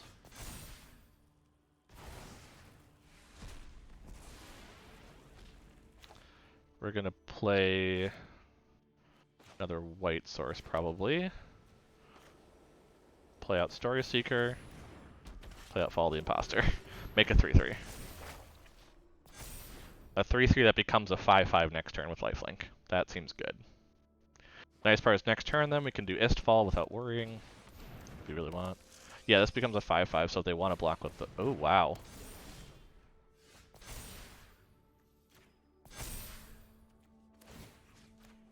I'm still gonna put it on it, but... Yeah. Yeah, we're just gonna leave it, because the Not Vault's gonna go away. That's the thing. Which the Arachnoform's gonna go away, so they either attack here, we trade, which I actually don't feel like trading. I'd rather just wait it to go to exile.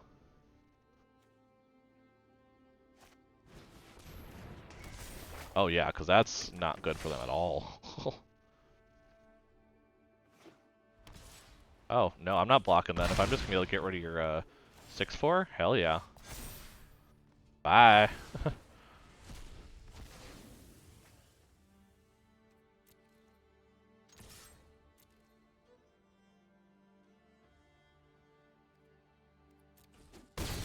Gain 5.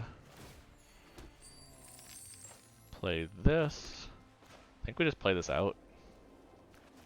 I mean, yeah, we don't get to do Istfell, but I think that's okay. Yeah, let's just do that.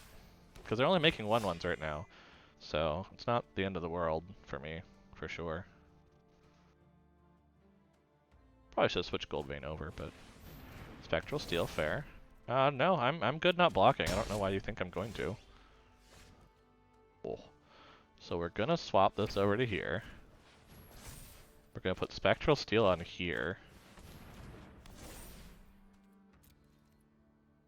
Gonna swing for 10. Gaining 6. And they need to do something. I think I can just do this without... Yeah, I can just do this without, actually. But I think I'm just gonna do that now. See what I get.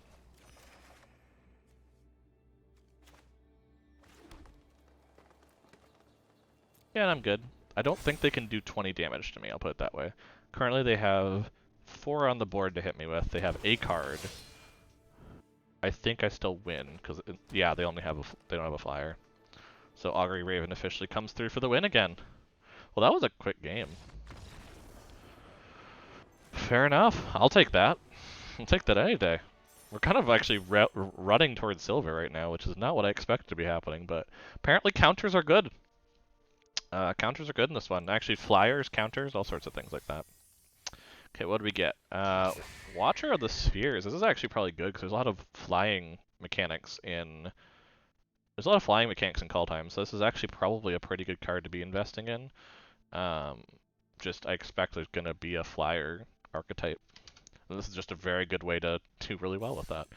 And, because, I mean, basically you're casting it for 1 blue mana who foretold those Augury Ravens. That's just nuts. But yeah, 1,403 packs now. I mean, that was a quick one. It's only 10, so let's try one more. Let's just keep pushing it, you know. I'd love to see it if you make it all the way, but to be fair, I also don't want to lose, so, because I'm actually doing all right. Okay. Double white source, and we can do that? I think I like that. That's pretty cool. And yeah, we don't have the blue then, but we'll probably draw blue, right? If we get something. Or worst case, we just use Goldvein to get blue. Yeah, no, this works great. I like it. There's my plan. Just get treasure. You never have issues with mana fixing if you can just get treasure tokens. For certain. Okay, oh, and the counters too. Yeah, so this is going to be a white source then. Because we're going to use that to get a 1/2 first striker and a 2/2 vigilance in the same turn, which is going to be great. I guess I put it on target, so to be fair, depending on what they have, I'm going to put it on the Raptor. So let's do this. We're going to put this out first, and then put this out. Make that a 2/3 first striker, which would kill their cavalry. And then we can start doing Fall on the Imposter. Hell, we might just do the pick now, actually, that next one. Because they can't block it, which means I can start getting treasure tokens and start preparing for these very quickly. Ruin of Speed, oh my. I mean, that's still not good for them.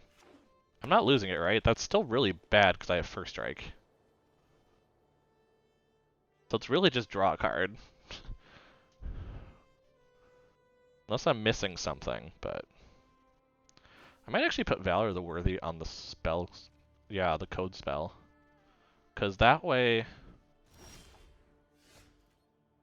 Yeah, let's do that.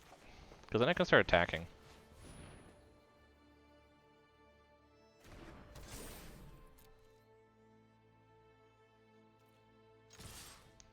Because I would love that trade. That trade's great for me. I get a Spirit out of it, you lose your 3/2 and your Ruin.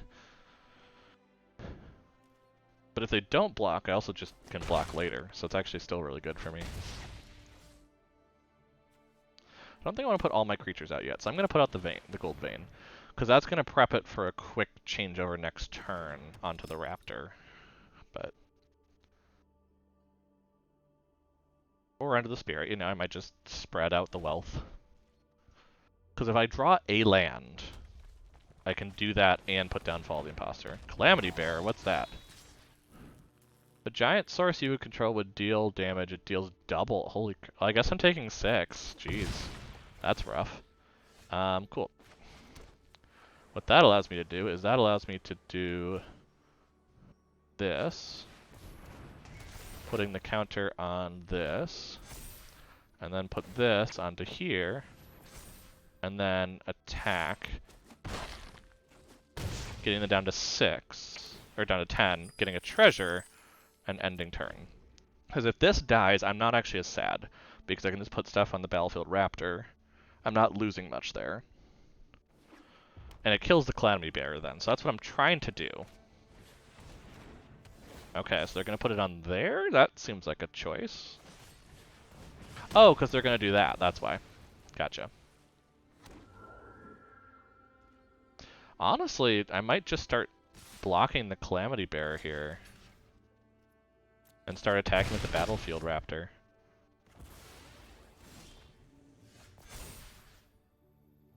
Put a counter on there.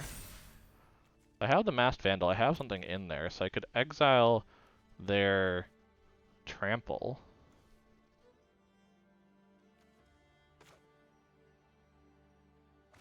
Yeah, let's do it.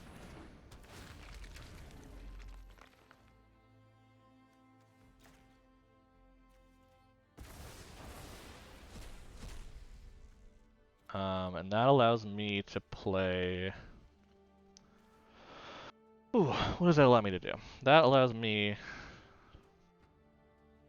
to put down Glory Seeker. Put the pick onto the Raptor.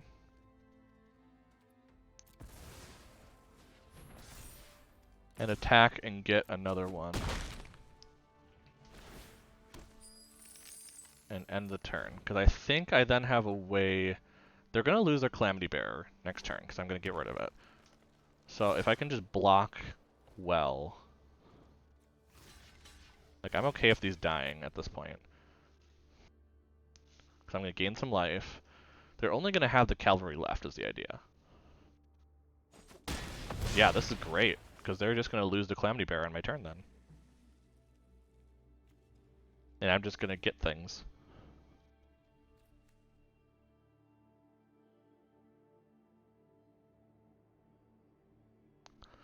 I think I'm doing well on this one. I feel like I am. Now, I don't know what's in Gruul as well. Like, I know obviously they've been playing, you know, Squash, which is really good if you have a giant, so like I could see that being a thing. Like, Gruul has seemed okay from what I've seen so far in this, but...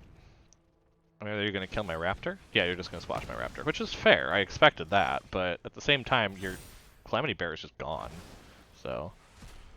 Okay. So I think we're going to go ahead, we're going to put this down. And we're going to put this onto there. Which is going to be really good, because then I can throw this onto a token and do really nicely. Or just throw it onto a Recluse. We'll see what they do. They've had 2 squashes. I doubt they have a third. At least a third that they have in their hand is the plan. Cool. So I can equip this to you. Now I have a 3/3 with Trample. Hopefully, yeah, you won't do anything about. I get a treasure. Gates of Istfall. I think I'm going to keep the creature in case they kill stuff. I think that's a better way to do things. Yeah! Holy crap, that's 5 wins. Jesus. Okay, so we've earned a full draft now, not even counting the cards, which is cool. Of course, like right at the end of stream, I have to start actually winning. Like people have left, nobody's watching, but of course now I start winning. That sounds about right. That fits. That fits. Jeez, so yeah, that is 5 wins now. We finished another quest. We got another pack, so that's cool. We do have 6 packs of Kaldheim, right? I'm not losing it. Yeah, we have 6. Okay. Like I know I spent one earlier, so I'm like trying to keep track of that in my head. But yeah, wow, we're getting a lot of our weekly wins pretty nicely. But yeah, that's 4 packs and 1600, which is really great. And yeah, let's just keep going. We're 5-2 with this deck. I'm not gonna be mad. And it's still a little after 10. These games are going quickly though. That's the thing, is that I think we've been hitting enough aggro, and we've been pretty aggro that it's been just the game's been done pretty fast. Yeah, we got a 1 drop in white. Let's do it. Don't really need anything else with that.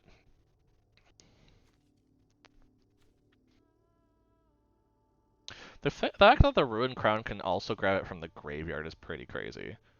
Because, like, I can play the Rune of Might, have a 2/3 first striking trample kind of bird up there, but then not have a problem where the Ruined Crown can just grab it from the graveyard later and put it on itself. So there's actually really no risk with runes because of that. The only risk being the fact that I don't have a green source, but we're going to ignore that fact for a little bit. We're just going to start playing out white creatures. We're just going to aggro with the white creatures right now. I mean, the nice part is the Ruined Crown can grab this out of my hand if I get another land, even if it's not green. Nope. Well, we're just going to start aggroing, because that's all we have available to us right now. We have not had a green source. If we can start buffering some life, we might have a shot, but... Ooh, interesting. Interesting. Well, I'm just going to keep attacking, because I can't draw land. But I'm also up 7 life at this point because of the aggro. So... Oh, they got the braggart. They got the braggart. That's not good. That's not good at all. Yeah, they're going to start hitting me pretty badly. Yeah, I need to wait on the Code Spell Cleric. I need to get a green source, or I need to do something else first. I need to get a green source or get Rune Crown. That's basically my option. Oh, nice. We're fighting there. Great. I don't think I have a way to get rid of the braggart either, which is really annoying. Yeah, they're going to do what I hoped to do with the braggart, basically, right here, which is slightly annoying, but... Okay, well, we got this. So we might as well put the Rune Crown on the field and take the Rune of Might out of our hand so we can draw a card. Yeah. I hate to do that, but at the same time we can't cast it, so we might as well get something we can do, which we still can't do anything with what we have. Of course, now I'm going to have trouble with green sources, which, to be fair, oh, and Snowlands come in tap now, non-creature spell. I guess I don't have anything really above a 4 or greater for non-creature, but I am dying quick, though, is the problem. That's the problem with that. Oh, good. A Snowland, right as I get that. Okay, well, we're going to go ahead and play cards, though, just because we can.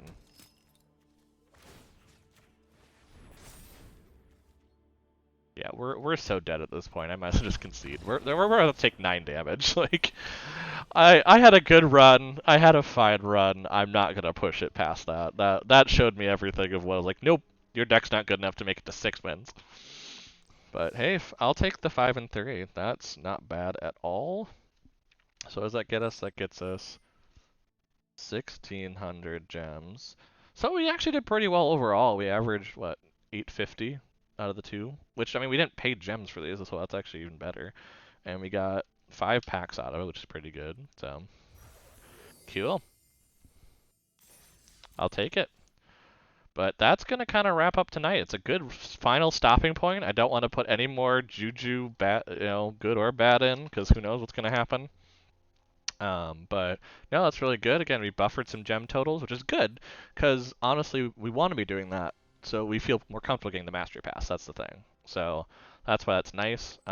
We got about half of our weekly wins tonight, so that's really good to kind of get our experience of flowing, because we're already past level 10 now, which is nice. So I mean, in terms of our progress, we're doing pretty well. So we already have some cool stuff. I might actually wait to get the Mastery Pass and then do it like on stream at some point, so you can see all the nice rewards that come in. um, and all the nice like random mythics, but we'll see kind of depending on when I get it. It might just be something where I just need the gems for something, or I want the gold to finish something, I want the draft token, who knows. But the fact that there is a draft token there that I can get later might be a reason to do another stream at some point in the future. And Kaldheim is going to be around for a while. We're looking at another 2 months worth of strong chances to do it, so I'm not too worried about that. Um, so yeah, that's the idea behind that. Well, thanks for coming out, everybody. I know we had Raspy out here for a bit. We had Schwayman out, Elvis out for a bit, who you know him by and from Lazy Sunday Afternoon fame. Ashley Raspy Kitten from the board game thing. That was last month. Which, if you want to see any of that stuff, check out trygamers.com over there. Gamers with a Y. I think Belmont does this. I think he basically does the like cowabunga thing. I don't know what that is, but gamers with a Y like that. Check that out for other streams. There's other Magic streams as well, other drafting, either from Belmont or myself on both sides. Kind of a Magic streams we've kind of both done interdispersed as we've decided to. Otherwise, there's also a bunch of other streams like Temtem is the thing that I've been doing a lot recently. Belmont's doing a Solasta, so very kind of Dungeons and Dragons focused or RPG focused if you're looking at towards that. We've been doing our lazy Sunday afternoon programming, so we're looking at there's some Minecraft way back, but more so right now is Minecraft Dungeons as well as Stardew Valley, stuff like that. That's what you can kind of find out there. As well as if you liked the Kaldheim stuff tonight, we talked about Kaldheim cards last Wednesday stream. So that's something I think right now is only on Twitch, but it's probably going to end up on the website pretty soon. So feel free to check out there if you want to see kind of more of that, kind of posting and information about it. Also, if you want to interact with us and tell us more of what you like to see and what you liked about streams and things, check us out Twitter, Instagram, and Facebook at TryGamers. Twitter's mainly for go live notifications as well, so in case your Twitch is not great on that, I know some people have mentioned that before. Instagram and Facebook are great if you just suddenly want to see us having our highlights out there. That's where we put a lot of that. But either way, it'll let you know when something's on the website, all that fun stuff. Otherwise, upcoming, I did talk about a few of our programming things already.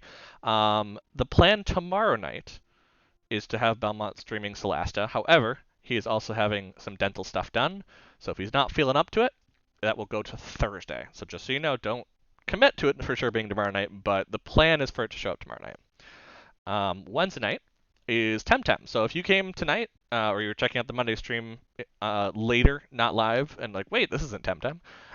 Yes, Temtem will be on Wednesday. It's likely going to move to Wednesday permanently for at least for a while. I have some ideas and thoughts of what might be going in Mondays instead, which is just more themey based fun stuff. Obviously, Magic is one that fits in well because Magic Monday, but probably something else is coming up. I'll just kind of say so look out for that for next Monday, which I won't reveal quite yet in case I don't decide to do what I'm saying.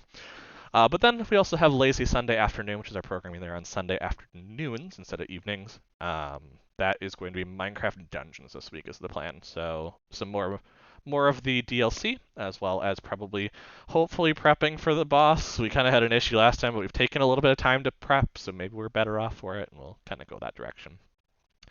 And then yeah, next Monday is kind of a bit of a surprise, so make sure to check it out or check out other streams later this week so you'll kind of hear about it once I feel a little more confident in what I'm doing. I have an idea, I just have to execute said idea, which is a whole nother ballgame. So otherwise, since we've reached the end, definitely take care of yourself during these times. It's still rough times, especially winter up where we are. It's dark very quickly, so there's a lot of seasonal affective disorder, or seasonal affective depression. Excuse me. It's also disorder, but that's a little different issue.